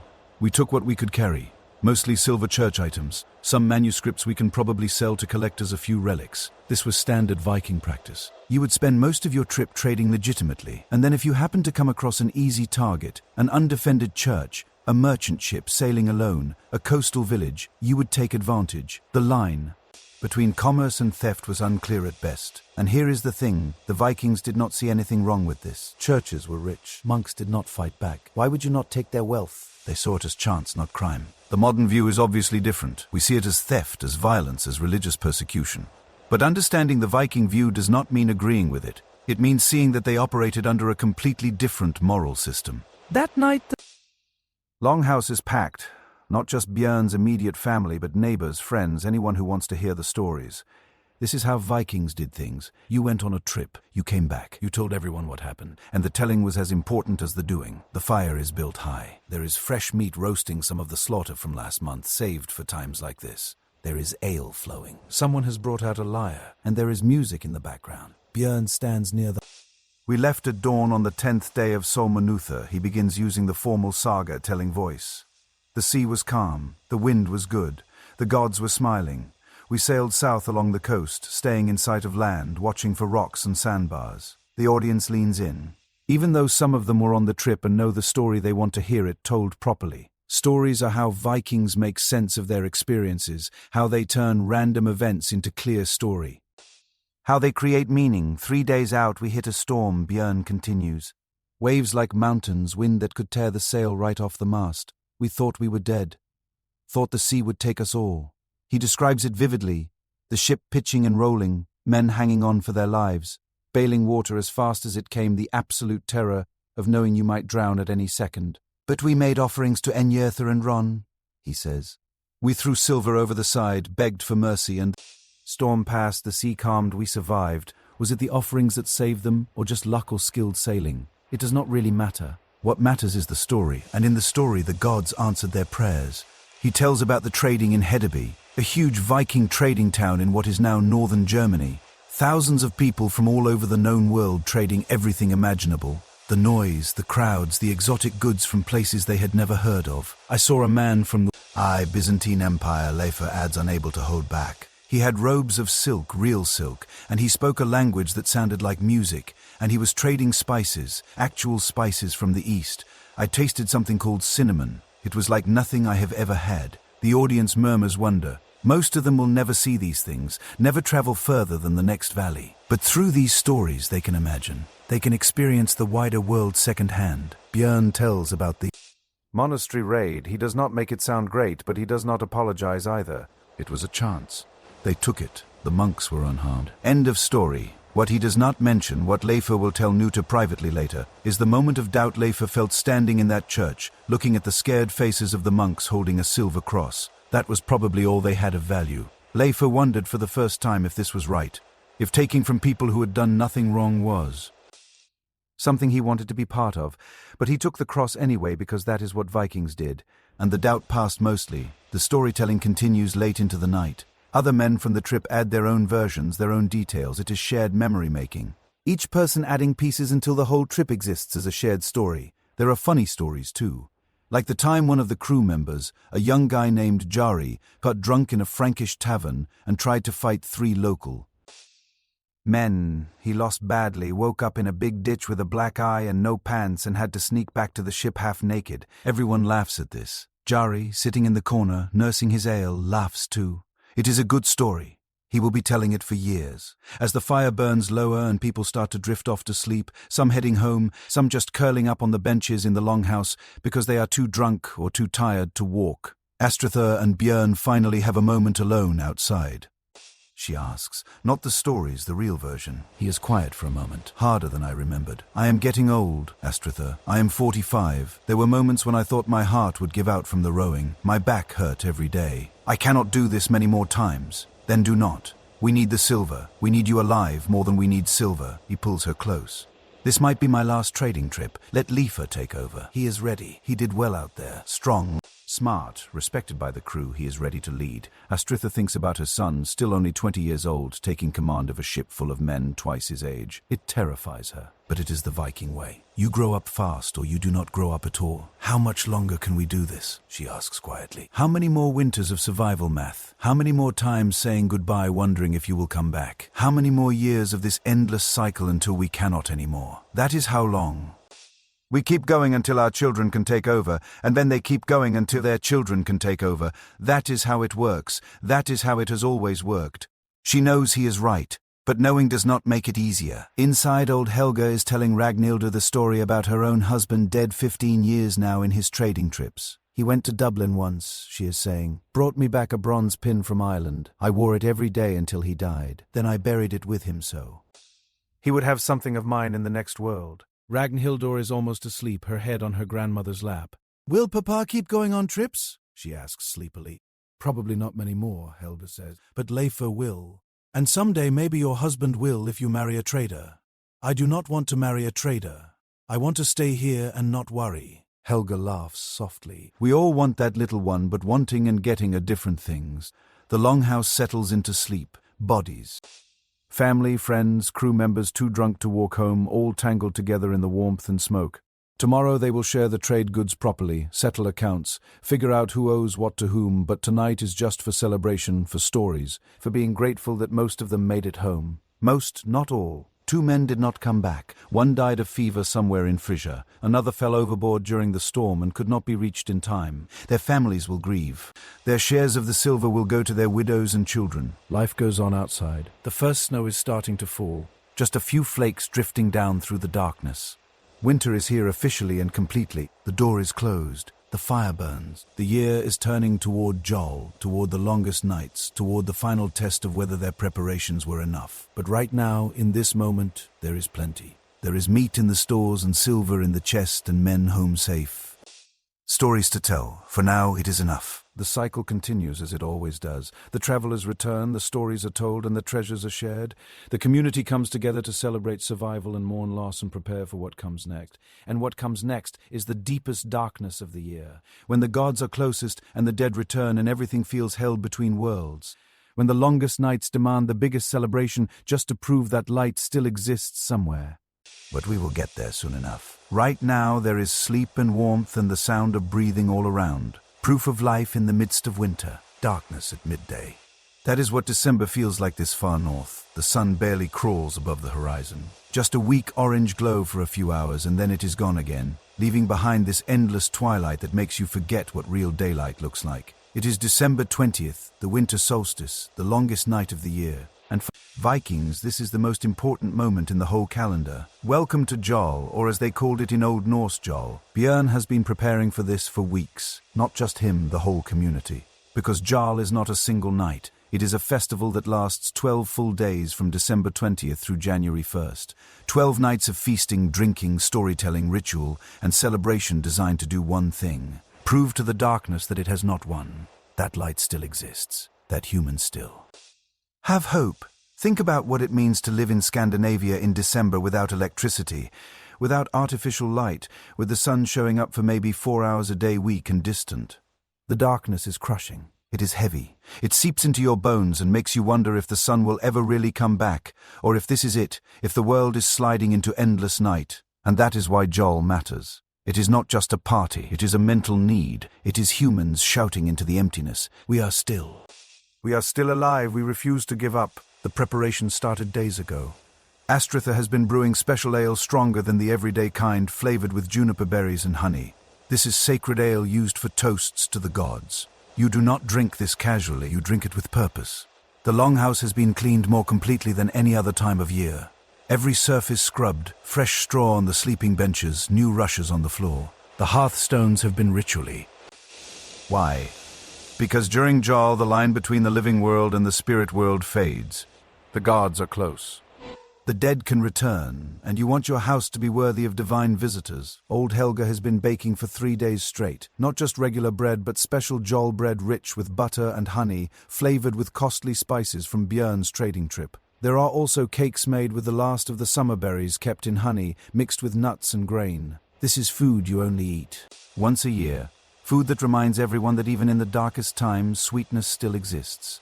The pig they slaughtered in October has been saved for this. A whole pig roasted over the fire on a huge spit that Björn and Lefur built specifically for Jol. The smell of roasting pork has been filling the longhouse for hours, making everyone's mouth water. And then there is the Jol log. This is a tradition that goes back further than anyone can remember. You find the biggest log you can manage oak. If possible, because oak is sacred and you drag it back to the longhouse and put it in the fire on the first night of Joel, and it has to burn for all the 12 nights. If it goes out, that is bad luck. Really bad luck. Like maybe we will not survive winter. Bad luck.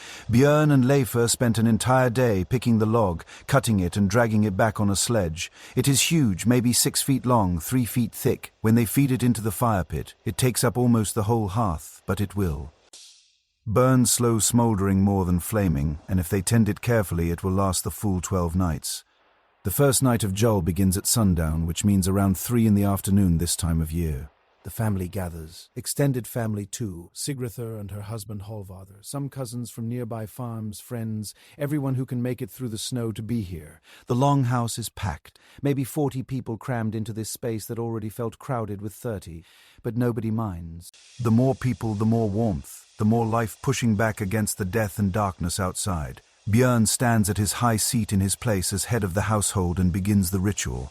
He holds up a horn filled with the sacred ale. To Odin, he says, his voice carrying through the longhouse, the All-Father, the Wanderer, the god who gave himself on the world tree for 9 nights to gain wisdom. We honor you with this ale. We ask for your guidance through the dark times. We remember that. You two know what it means to suffer, to endure, to wait for light. He drinks, then passes the horn to Astritha. This is important. Women take part fully in Viking religious rituals. They are not passive watchers. They are active sharers with their own spiritual power. To Thor, Astritha says, protector of Midgard, defender against giants and chaos, we honor your strength. We ask that you keep your hammer between us and the darkness. We ask that you protect this household through winter. She drinks and passes the horn to Leifur. To Freyja, Leifur says, goddess of fertility, harvest, wealth. We thank you for the harvest.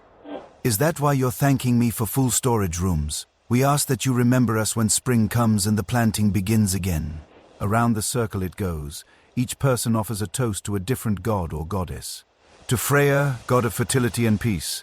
To Enjotha, god of the sea, who brought their men home safe. To Tyr, god of law and honor. Even to Loki the trickster, because you have to acknowledge all the gods, even the dangerous ones, especially the dangerous ones. And then Helga the eldest stands and offers the most important toast of all. To the dead, she says quietly. To those who came before, to those who built this farm. To those who survived winters we will never see. To my husband, these 15 years. To the children I bore who did not live to see adulthood. To all the ancestors watching from the other side, we remember you. We honor you. We carry you. Forward, she pours a portion of ale onto the ground, an offering to the dead. And for a moment the whole longhouse is silent, because this is the heart of Joel. The dead are not gone, they are still part of the family. They are here in this room, sharing this feast, watching over the living. Can you imagine what that must have felt like to truly believe that your ancestors were present watching, caring about what happened to you? In a world without writing, without photos, without any way to keep. People accept through memory and story. This belief that the dead stayed tied to the living was incredibly powerful. The feast begins, and when I say feast, I mean it. This is not the careful sharing they have been doing for months. This is plenty. This is excess. This is eating until you are so full you can barely move. The roasted pig is carved. Everyone gets a portion, even the thralls, because Joel is a time when normal ranks soften slightly. Not disappear, but soften. Everyone eats well. Tonight, there is the special bread dripping with honey and butter. There is stewed vegetables flavored with herbs. There is dried fish softened in cream. There is cheese, both fresh and aged. There are nuts and dried fruit. There is every good thing they have managed to save or keep or produce. And there is alcohol, so much alcohol. The sacred ale flows freely. Someone brings out mead, honey wine, sweet and strong. And Björn has saved one of the barrels of Frankish wine from his trading trip. For tonight, real wine, dark and rich, unlike anything most of these people have ever tasted. People eat, they drink, they laugh. The longhouse gets warmer and warmer from all the bodies and the huge Joel log burning in the hearth. The smoke is thick, but nobody cares. This is celebration. This is life pushing back against death. Ragnhildur is eating honey cake and getting it all over her face. She has never been allowed to eat like this before, as much as she wants. No sharing, no save some for. She is in heaven. Neuter is trying the wine for the first time. He takes a sip, makes a face, tries to pretend he likes it. The adults laugh. He will get used to it eventually. Everyone does. And then the storytelling begins. This is what Vikings do best. They tell stories. Not just any stories, but the stories, the myths, the sagas, the tales that define who they are and where they came from. A man named Thorstein, known for his skill with words, stands up to tell the story of how Odin, got his wisdom. It is a story everyone knows, but they want to hear it again. They need to hear it again. Odin hung himself on Yggdrasil. Thorstein begins his voice dropping into the ritual rhythm of storytelling. The world tree. He stabbed himself with his own spear, and he hung there for 9 nights, 9 long nights, without food, without water, without rest, suffering, enduring, waiting. The audience is rapt. They know this story by heart, but hearing it told well is still powerful. And on the 9th night, Thorstein continues, the runes showed themselves to him, the secrets of the universe, the knowledge of life and death and everything between. He grabbed them with his last strength and he fell from the tree reborn, changed, wise. This story hits different during the longest night, because it is about getting through darkness to reach wisdom, about suffering that leads to change, about the idea that the hardest times can teach you the most important things. Another person tells the story of Balder's death. Balder the Beautiful, the loved god killed by Loki's trick with a spear of mistletoe, and how his death sank the world into sadness. But, and this is the important part, Balder will return after Ragnarok, after the world ends, and is born again. Death is not final. Darkness is not forever. Everything cycles. The children are falling asleep now. Full bellies and warm bodies, and the drone of storytelling soothing them into dreams. But the adults keep going. They will be up all night because this is the longest night, and you do not sleep through the longest night. You face it. You celebrate through it. You prove that you can last longer than the darkness. Around midnight, though, time is hard to track when it has been dark since 3 in the afternoon. Things get wilder. The wild hunt is abroad tonight, or so the stories say. Odin himself leads a ghostly hunting party across the sky, chasing spirits and souls, gathering the dead who died in battle, racing through the winter night with ghostly hounds and thunder. You do not want to be outside when the wild hunt passes. Bad things happen to people who see it. They go mad, or they are taken, or they are cursed. So everyone stays inside, but they listen. Listening for the sound of hooves in the sky, listening for the howl of phantom hounds. Is it real? Probably not. But in the deep dark of the longest night, with wind howling around the longhouse and strange sounds in the distance, and that is what matters. Someone starts singing an old song, older than anyone can remember, in a language so old that half the words are lost. But the tune survives. Others join in. 40 voices in the dim firelight singing together, harmonizing, creating sound that pushes back the silence of the winter night. This is community. This is survival. This is humans banding together against a universe that does not care if they live or die, and saying, we are still here. We are still. We refuse to go quietly. Astritha sits with Björn, both of them tired but happy, watching their children and grandchildren. Sigritha is pregnant. They just found out due in late summer, watching their community celebrate together. She thinks about all the winters she has survived, all the Joels she celebrated, all the times she wondered if they would make it, and they did. Another year, she says to Björn. Another year, he agrees. How many more do you think we have? As many as the gods give us. No more, no less, and outside snow is falling. Heavy, wet snow that will be waist-deep by morning. But inside the Joel log burns bright. The fire holds. The community gathers. Life continues. The festival will go on for 12 more nights. 12 nights of slightly less intense celebration, but celebration still. 12 nights of special food and sacred ale and storytelling and ritual. 12 nights of showing that winter has not won, that spring will come, that the cycle continues. But right now on. This longest night, as the sun reaches its lowest point and begins almost invisibly to start climbing back towards summer, they celebrate, they feast, they sing, they remember the dead and honor the gods and love the living. And when morning finally comes pale week late, they will still be awake, still tending the Joel log, still refusing to let the darkness have the final word. Because that is what Joel is really about. Not gifts or decorations or commercial celebration. It is about humans facing the deepest darkness of the year and saying, you do not scare us. We have survived worse. We will survive this too, and we will do it together as family, as community, as people who refuse to give up. The fire burns. The stories continue. The longest night slowly begins to give way to the promise of light coming back. And soon, very soon, we will see what happens when the deep winter truly sets in. When the celebration is over and the work of survival continues. When the cold gets brutal and the stores start shrinking again, and every day is a battle against the elements. But tonight is for joy, for defiance, for life in the face of death. The Joel log crackles and burns. The voices sing. The darkness holds, but it knows light is coming back. It always does. The Joel log has burned out. It lasted the full 12 nights, but now it is just ash and charred wood in the fire pit. The celebration is over. The special food is gone. The sacred ale is finished. And what is? Left is Thori, the coldest month of the year, stretching ahead like an endless frozen road. January, February. The months the Vikings call the heart of winter, the months that separate the hopeful celebration of Jol from the desperate waiting for spring. The months where you find out if your preparations were actually enough, or if you made a deadly mistake somewhere along the line. Astritha wakes to bitter cold. The fire has burned low during the night. Not out, never out, but low enough that frost has formed on the inside walls of the longhouse. Yes, you read that right. Inside, the damp from 40 people breathing all night has frozen on the wooden walls, creating delicate ice crystals that catch the dim firelight. It is beautiful in a harsh sort of way. She wraps a wool cloak around herself. The new one made from the cloth Björn brought back from trading dyed a deep blue, that she still cannot quite believe is real, and adds wood to the fire. The flames catch slowly, reluctantly as if even fire does not want to exist in this cold. Outside, the world is white and silent. Snow is piled up against the longhouse walls, creating natural warmth, but also trapping everyone inside. The door is frozen shut. It will take Björn and Leifur working together with hot water and sheer muscle to get it open. This is Thori. This is the month named after a legendary frost giant, a personification of cold so harsh it feels like a living enemy. And the Vikings were not exaggerating. Archaeological climate data from the Viking Age shows that winters in Scandinavia during this period were even colder than they are now.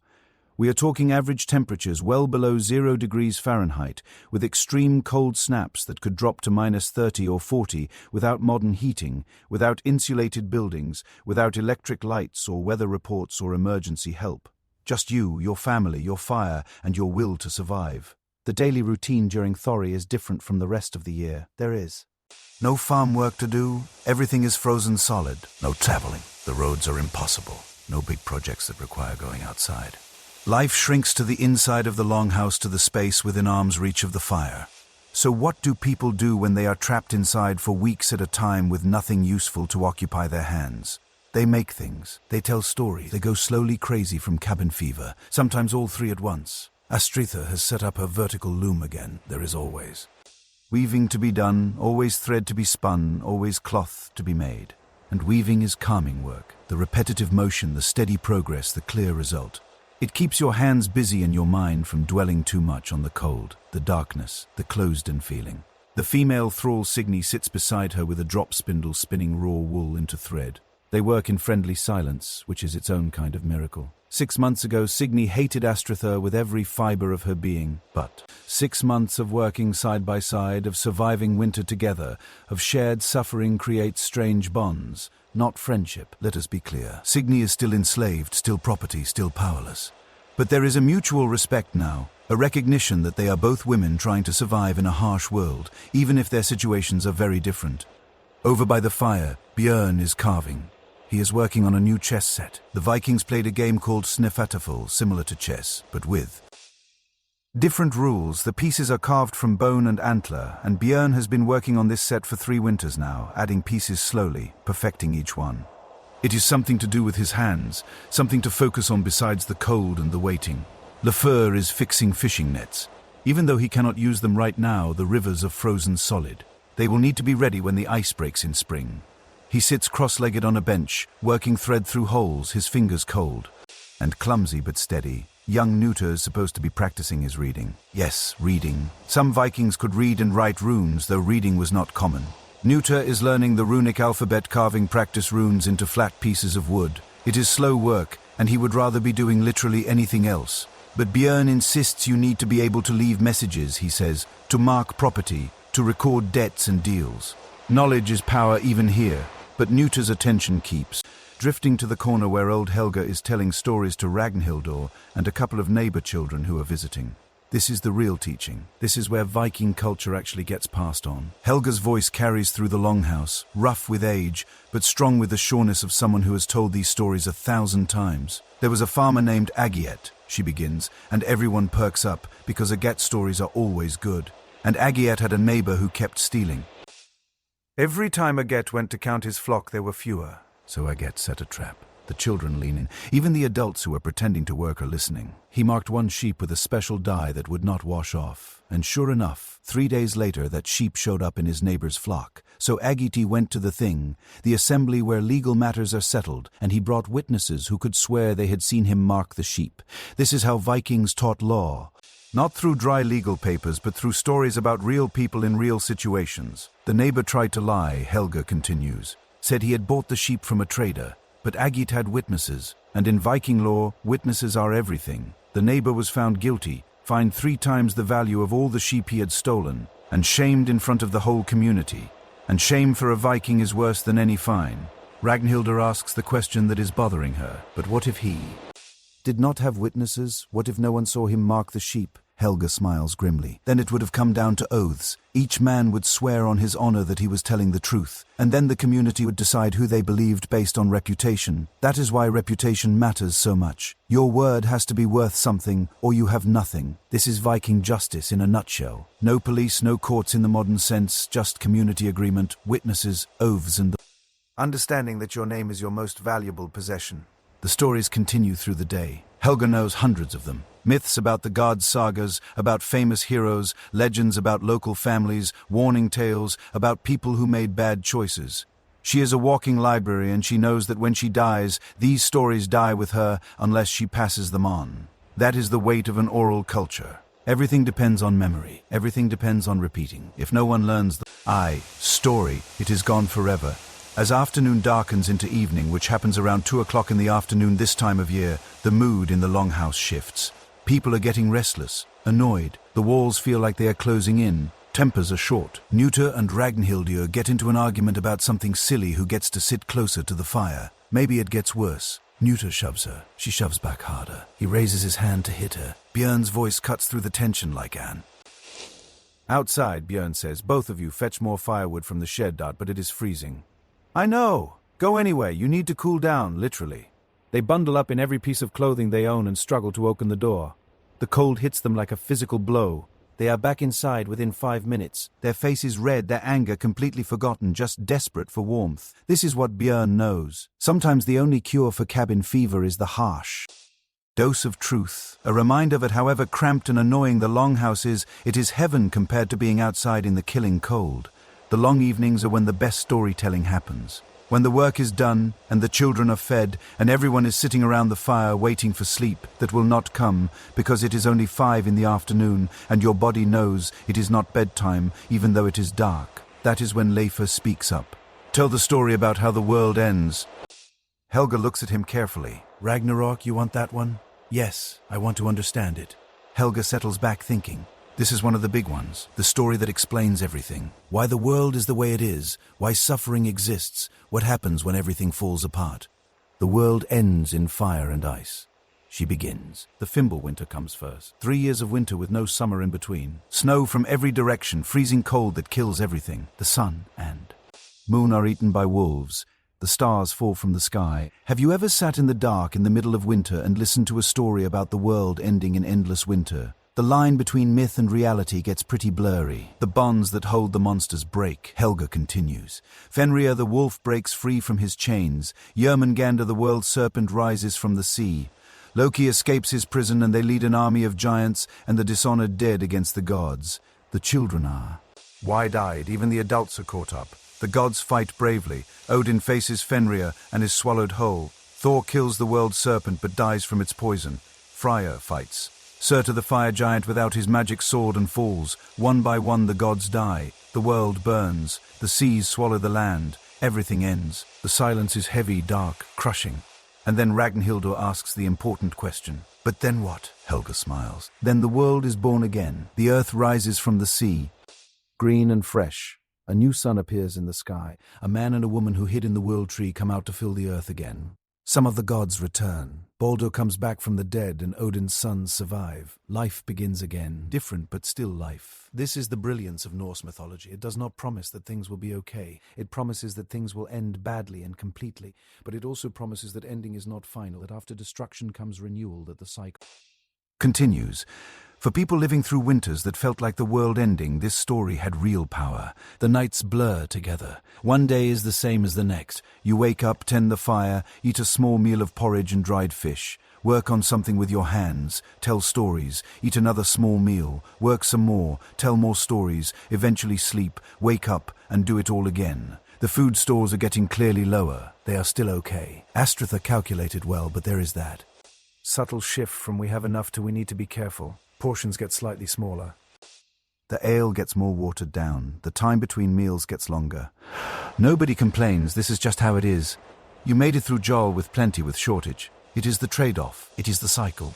One particularly harsh night when the cold is so deep that even piling everyone together on the sleeping benches is not enough to stay warm. Astritha makes a choice. She brings out one of the precious barrels of wine from Björn's trading trip. We are drinking this, she announces tonight. Björn looks surprised. For what? For some imaginary future event that might be better than right now. Look around. Björn, everyone is freezing. Everyone is tired. We need this. We need something to remind us that life has moments of joy, not just endless survival. She is right, and he knows it. They open the barrel. They pour small cups for everyone. Even the children get a sip, even the thralls. And they drink this foreign wine, dark and rich and completely unlike anything their daily life contains.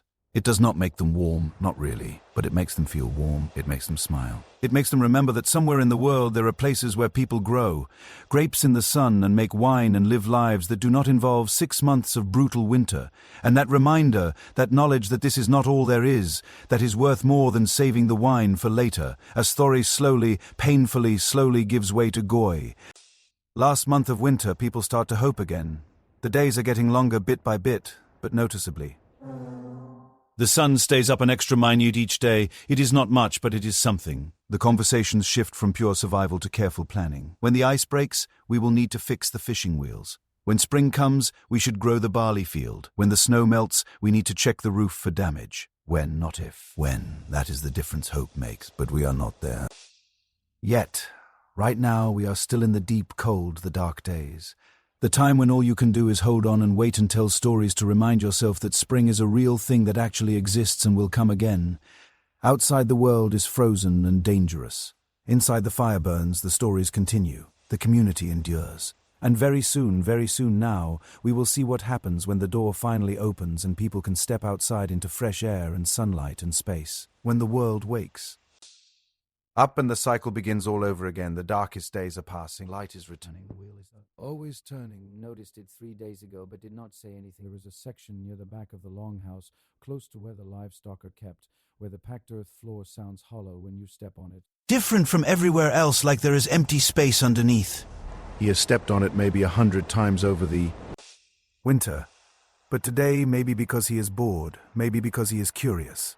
Maybe because he is 13 and looking for any excuse to check out something mysterious, he decides to really look at it. He waits until most people are busy. His father is outside checking on the livestock in their winter shelter. His mother is working the loom with Signy. The fur is fixing tools. Ragnhildur and the other children are clustered around Helga listening to another story. Nuta kneels down and starts brushing away the loose straw and dirt, and there, barely visible, is an outline. A wooden trapdoor hidden so well you would never see it if you were not looking for it. His heart starts racing. This is it. This is the kind of thing he has heard about in sagas. Hidden rooms, secret passages, buried treasure. He glances around to make sure no one is watching. Then he carefully lifts the trapdoor. Below is darkness, and a smell earthy cool different from the rest of the longhouse. He can see rough wooden steps leading down into what looks like a small underground room, a hiding place, a storage space, or maybe something else entirely. Welcome to the parts of the Viking Longhouse that most people never talk about. The hidden aspects, the secret spaces, the things that happened in the shadows and corners and underground places where the official story does not quite reach. Let me take you deeper into the truth of living in these buildings. The room Nuta has found is called a jarthus, an earth house, and it is more common in Viking Age longhouses than you might think. Archaeological digs across Iceland, Greenland, and mainland Scandinavia have found these underground or partly underground rooms attached to or hidden under longhouses. Their purpose, that is where it gets interesting. Some were clearly storage rooms. The constant cool temperature underground made them perfect for keeping food fresh. Dairy products, salted meat, root vegetables, all lasted longer in these earth-cooled rooms than they did in the main longhouse. But some Jarthus were something else entirely. Some were escape routes, some were hiding places for valuables during attacks, and some, if you believe the sagas, were places for activities that people did not want witnesses to. Nuta climbs down the steps carefully. The room is small, maybe 6 feet by 8 feet, with earth walls strengthened by wooden planks. The ceiling is low enough that an adult would have to bend, and in the corner, covered by a piece of oiled cloth, is something that makes his breath catch. Silver, not a huge hoard, but enough. Maybe 30 or 40 coins, some hack silver jewelry, a few intact arm rings hidden here, secret. Find something interesting. Nuta nearly jumps out of his skin. He spins around to find his father standing at the top of the steps, silhouetted against the firelight from the main longhouse. I was just curious. Björn climbs down into the room, his head brushing the low ceiling. Your grandfather showed me this place when I was about your age, made me swear never to tell anyone about it unless absolutely necessary. What is it for? Insurance, Björn says simply. If raiders come, if the farm is attacked, if everything goes wrong and we need to run, this silver stays hidden. It is our emergency reserve, the absolute last resort. Nuta looks at the modest pile of silver. It is not much compared to what Björn brought back from the trading trip, but it is. Hidden here, secret, safe. Does Mama know?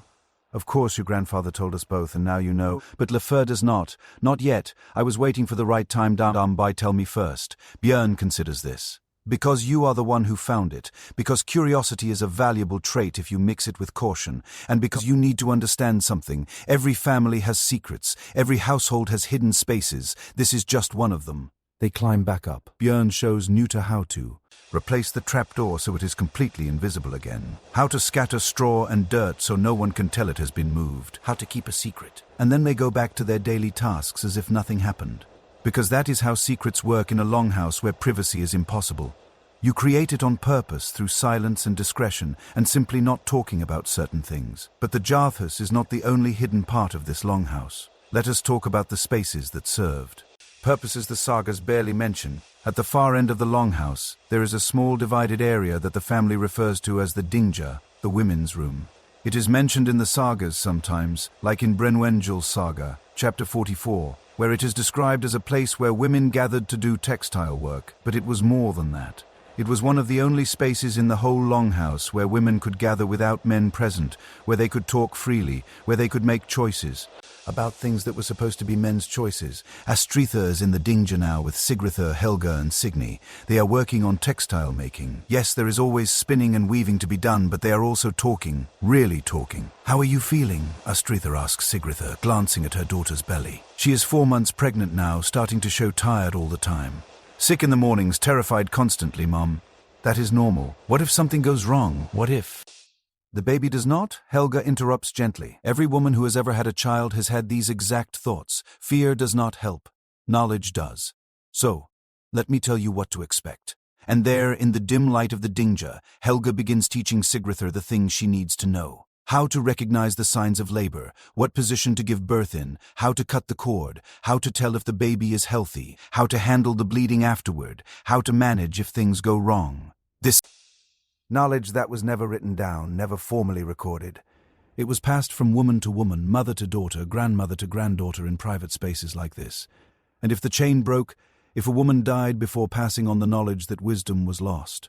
Signy the thrall is listening too. She has never had children. As a slave, she has probably been given herbs to prevent pregnancy. Having a thrall give birth would complicate the ownership situation, but she soaks in information anyway, storing it away for a future that probably will not exist but might possibly if she ever gains her freedom.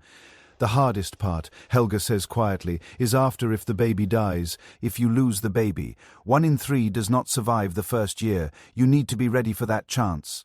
Sigritha's eyes fill with tears. How do you prepare for that? You do not. You cannot. You just love them while they are here. You do everything you can to keep them alive. And if the worst happens, you grieve, you honor the loss. And then you keep living because that is what mothers do. This is the hidden emotional work of Viking women. The constant background worry about child death, about childbirth death.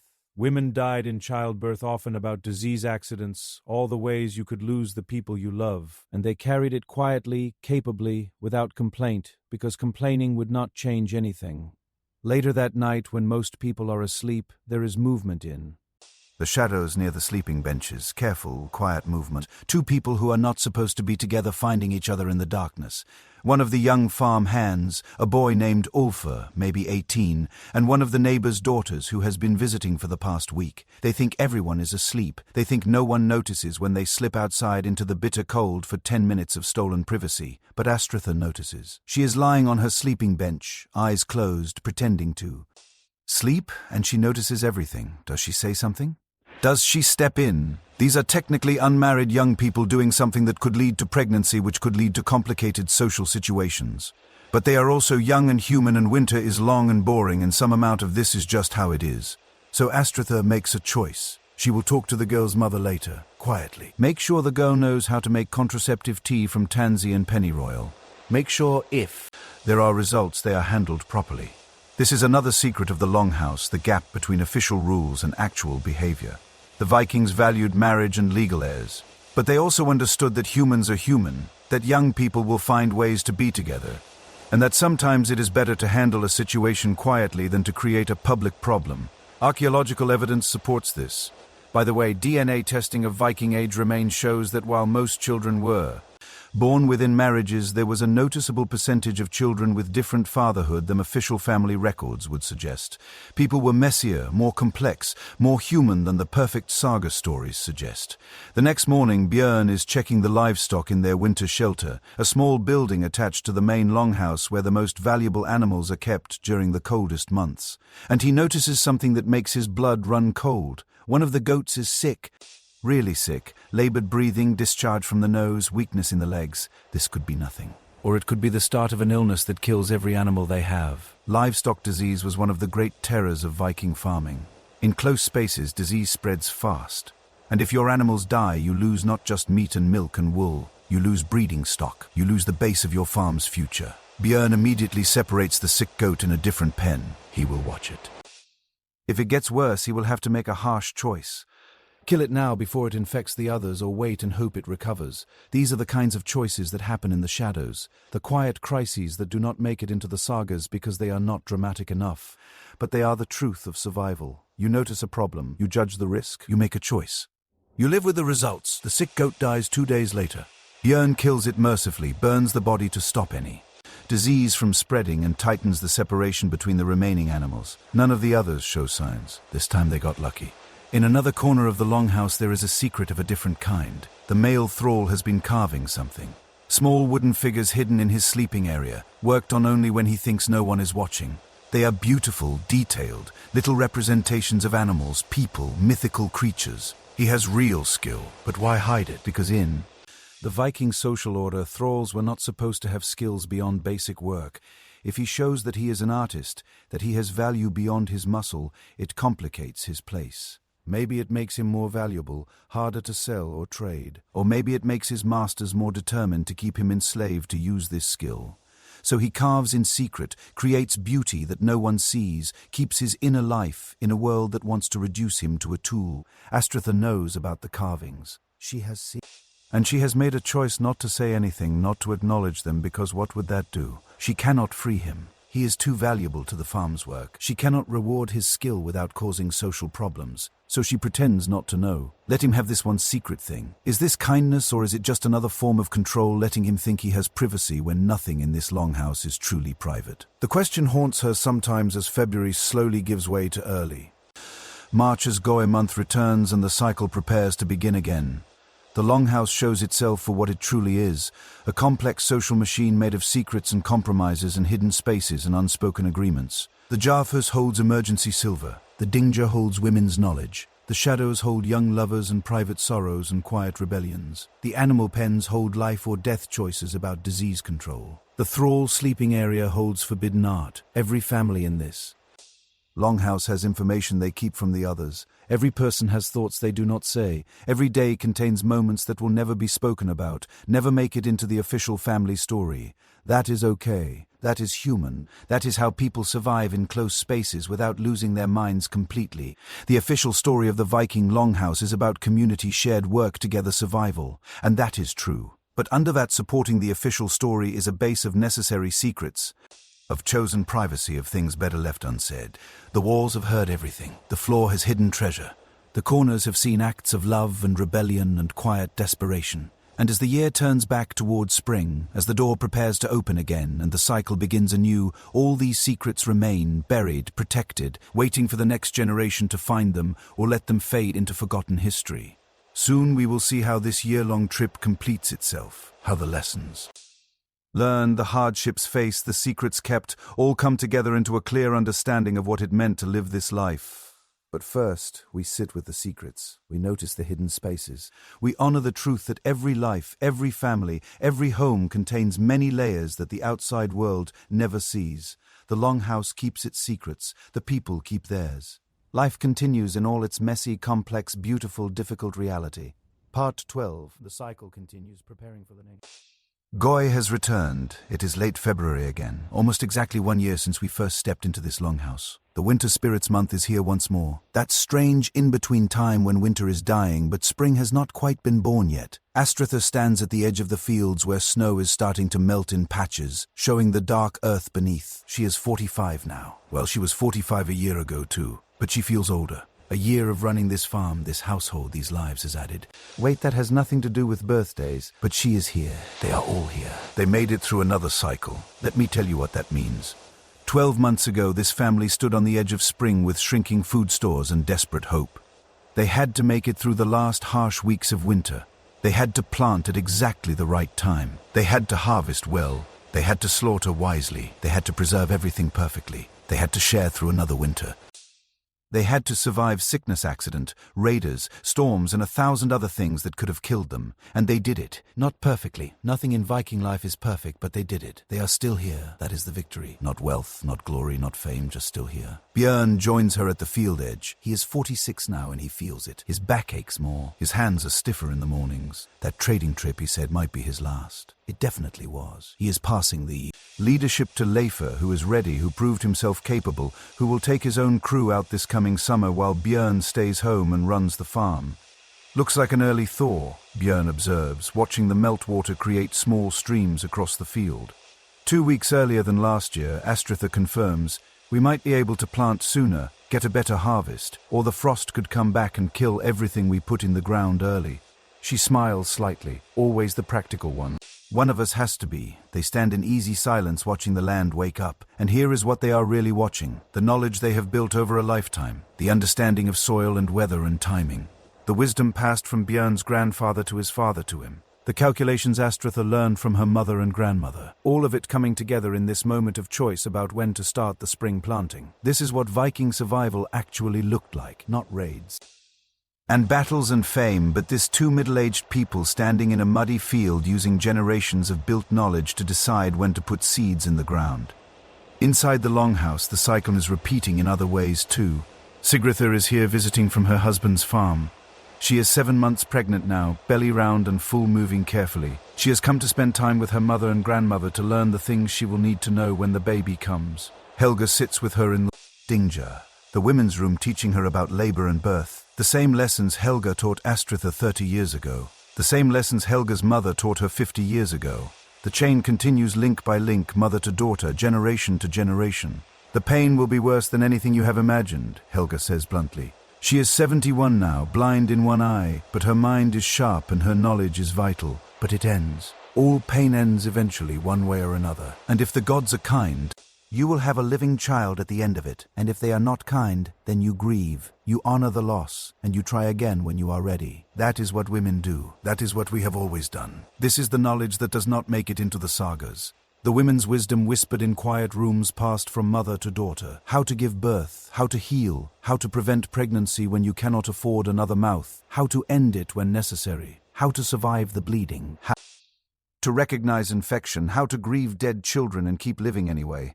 How do you measure the value of this knowledge? How do you calculate what it is worth to have an elder woman who has seen 50 births and knows what is normal and what is deadly, who can say, this is fine, keep pushing, or this is wrong, we need to try something different? You cannot. You can only see that without this chain of knowledge, everyone dies. The whole culture fails, so you protect it, you honor it. Make sure the young women learn from the old women over generation after generation. In another corner of the longhouse, young Newta is teaching his little sister Ragnhilda the runes he has learned. She is 8 now, old enough to start her learning. He is 14, proud to be the teacher instead of the student. This one is Fehu, he says, showing her the carved mark that looks like an F. It means cattle, wealth, prosperity. Why does cattle mean wealth? Because cattle are wealth dummy. You can eat them, trade them, breed them. What else would wealth be? Ragnhildur considers this. She has grown up in a world where silver coins exist, where her father brought back trade goods from foreign lands. But Nuta is right at the basic level. Wealth is livestock. Wealth is food. Wealth is the things that keep you alive. This is teaching in the Viking Age. Not formal schools or written books, but older siblings teaching younger ones, parents teaching children, elders teaching anyone who will listen. Knowledge passed through daily life, through doing, through living. And it works not perfectly. Plenty gets lost, plenty gets forgotten, but enough survives to keep the culture going. Enough wisdom passes from generation to generation that people know how to farm, how to fish, how to build, how to sail, how to fight, how to survive. Leifur is outside checking the livestock in their winter shelter. He is 21 now and he has changed. That summer trip, his first real command experience, matured him in ways that are hard to put into words. He saw foreign lands. He made choices that affected other men's lives. He killed a man in a fight at a trading port. He came back different. He is thinking about this coming summer. He will be taking his own crew, his own ship. His father will stay home for the first time in decades. It is terrifying and exciting in equal measure. But right now he is counting goats, making sure they survive the winter, checking for signs of sickness, doing the boring, necessary work that keeps a farm running. One of the goats is pregnant, due to kid in a few weeks. Leifur makes a note to watch her carefully to be ready to help if the birth goes badly. He learned this from his father, who learned it from his father. The chain continues. The thralls are still here too. Anar and Signy are 6 years enslaved now. They have survived longer than many thralls do. Most do not last more than a few years under the harsh conditions, but they are still here, still working, still trapped. Anor has stopped carving his secret wooden figures. He hid them so well that even he has forgotten where some of them are. Maybe future archaeologists will find them. These tiny, lovely things made by an enslaved Irish artist, and wonder about the hands that carved them. Signy has accepted that she will probably never be free. She is 30 years old now. She has survived 6 winters. She has learned enough Norse to talk. She has become very useful to Astritharin, running the household, and she knows that her usefulness is the very thing that makes her freedom unlikely. Why would they free someone so helpful? This is the part of Viking life that we cannot make romantic. The brutality, the unfairness, the casual cruelty of slavery. It was woven into the cloth of this society. You cannot understand the Vikings without understanding this. You cannot celebrate their successes without seeing what those successes were built on. Both things are true. Skilled craftsmen and harsh slavers, they were loving parents and careless murderers.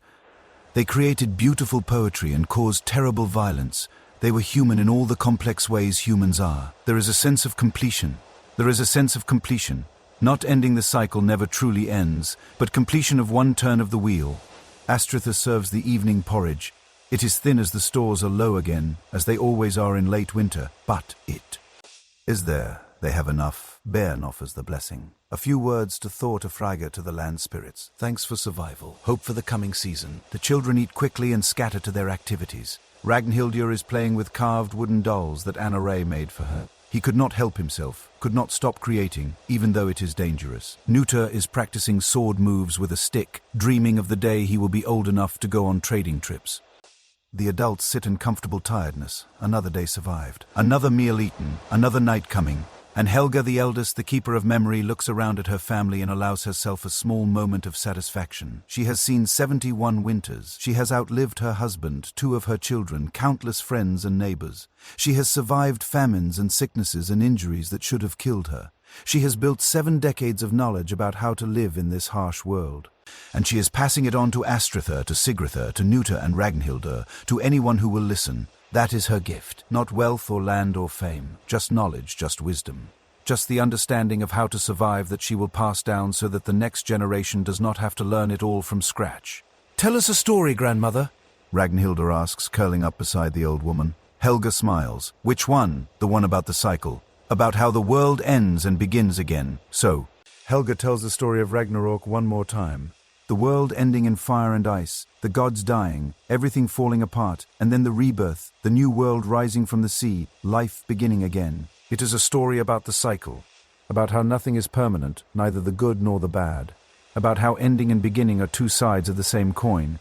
about how the wheel keeps turning whether you are ready or not, and as she tells it, the family listens. They have heard it before, The ritual matters. The shared story that connects them to their ancestors and to each other matters. This is what we have seen over the course of this year. Not the dramatic raids and battles that fill the history books. Not the kings and heroes and famous warriors. Just this one family in one longhouse surviving 1 year. We have seen them at the end of winter's shortage sharing the last bits. We have seen the relief of spring, the women pushing the men out the door for space and calm. We have seen the desperate rush of planting season. We have seen the men leave for trading trips while the women ran everything. We have seen the exhaustion of harvest. We have seen the heartbreak of slaughter month. We have seen the joy of the men returning. We have seen the defiant celebration of Joel. We have seen the harsh survival of the coldest months. We have seen the secrets hidden in the walls and under the floors. And now we have seen the completion of the cycle, the wheel turning back to where it started. Ready to go around again. What have we learned? We have learned that Viking life was hard. Brutally, endlessly, dangerously hard. That survival was never certain. That every season brought new challenges that could kill you if you were not careful, skilled, and lucky.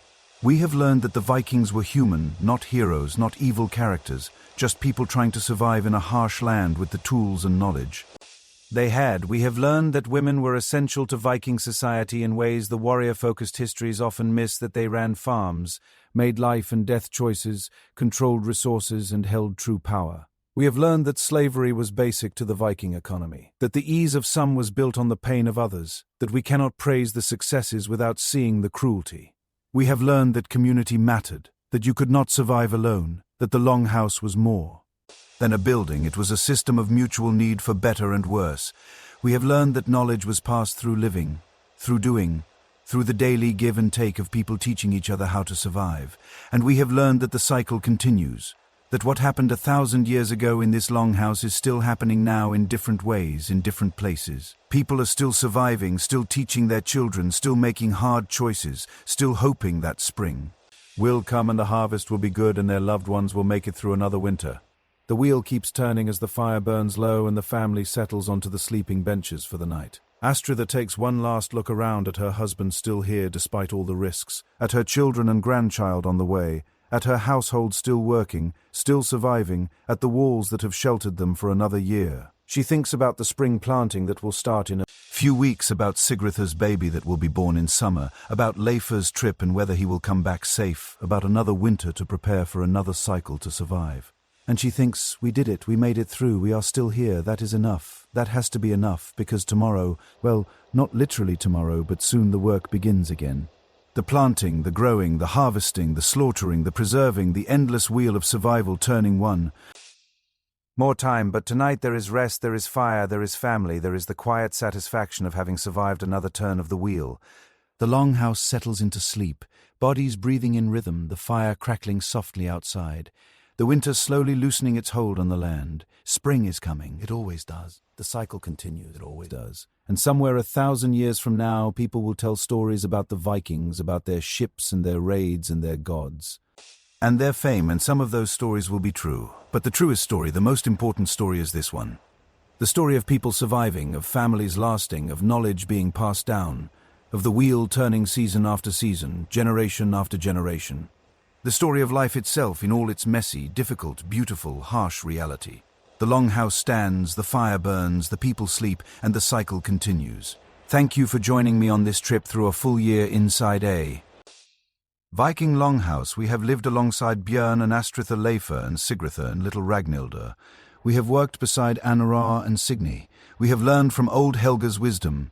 We have felt the rhythm of Viking life. Not as warriors or explorers, but as farmers, as families, as people just trying to make it through. I hope this journey has shown you something deeper than the usual Viking stories. I hope it has helped you see that history is not just kings and battles. It is people living their lives, making hard choices, loving their children, surviving against the odds. If this story touched you, if it made you think differently about the past or about survival or about what it means to be human, I would love to hear about it in the comments. Where did you watch this from? What moment hit you hardest? What surprised you most? And please, if you found value in this deep look into Viking daily life, subscribe to the channel and share this with someone who loves history. There are so many more stories to tell, so many more lives to explore, so many more cycles to witness. The wheel keeps turning and I will be here ready to turn it with you. Until next time, remember, we are all just trying to survive our own winters and make it to spring. We are all part of the cycle. We are all connected to these people who lived and died 1,000 years ago, trying to do the same thing we are trying to do. Make it through one more day, one more season, one more year. Good night, sweet.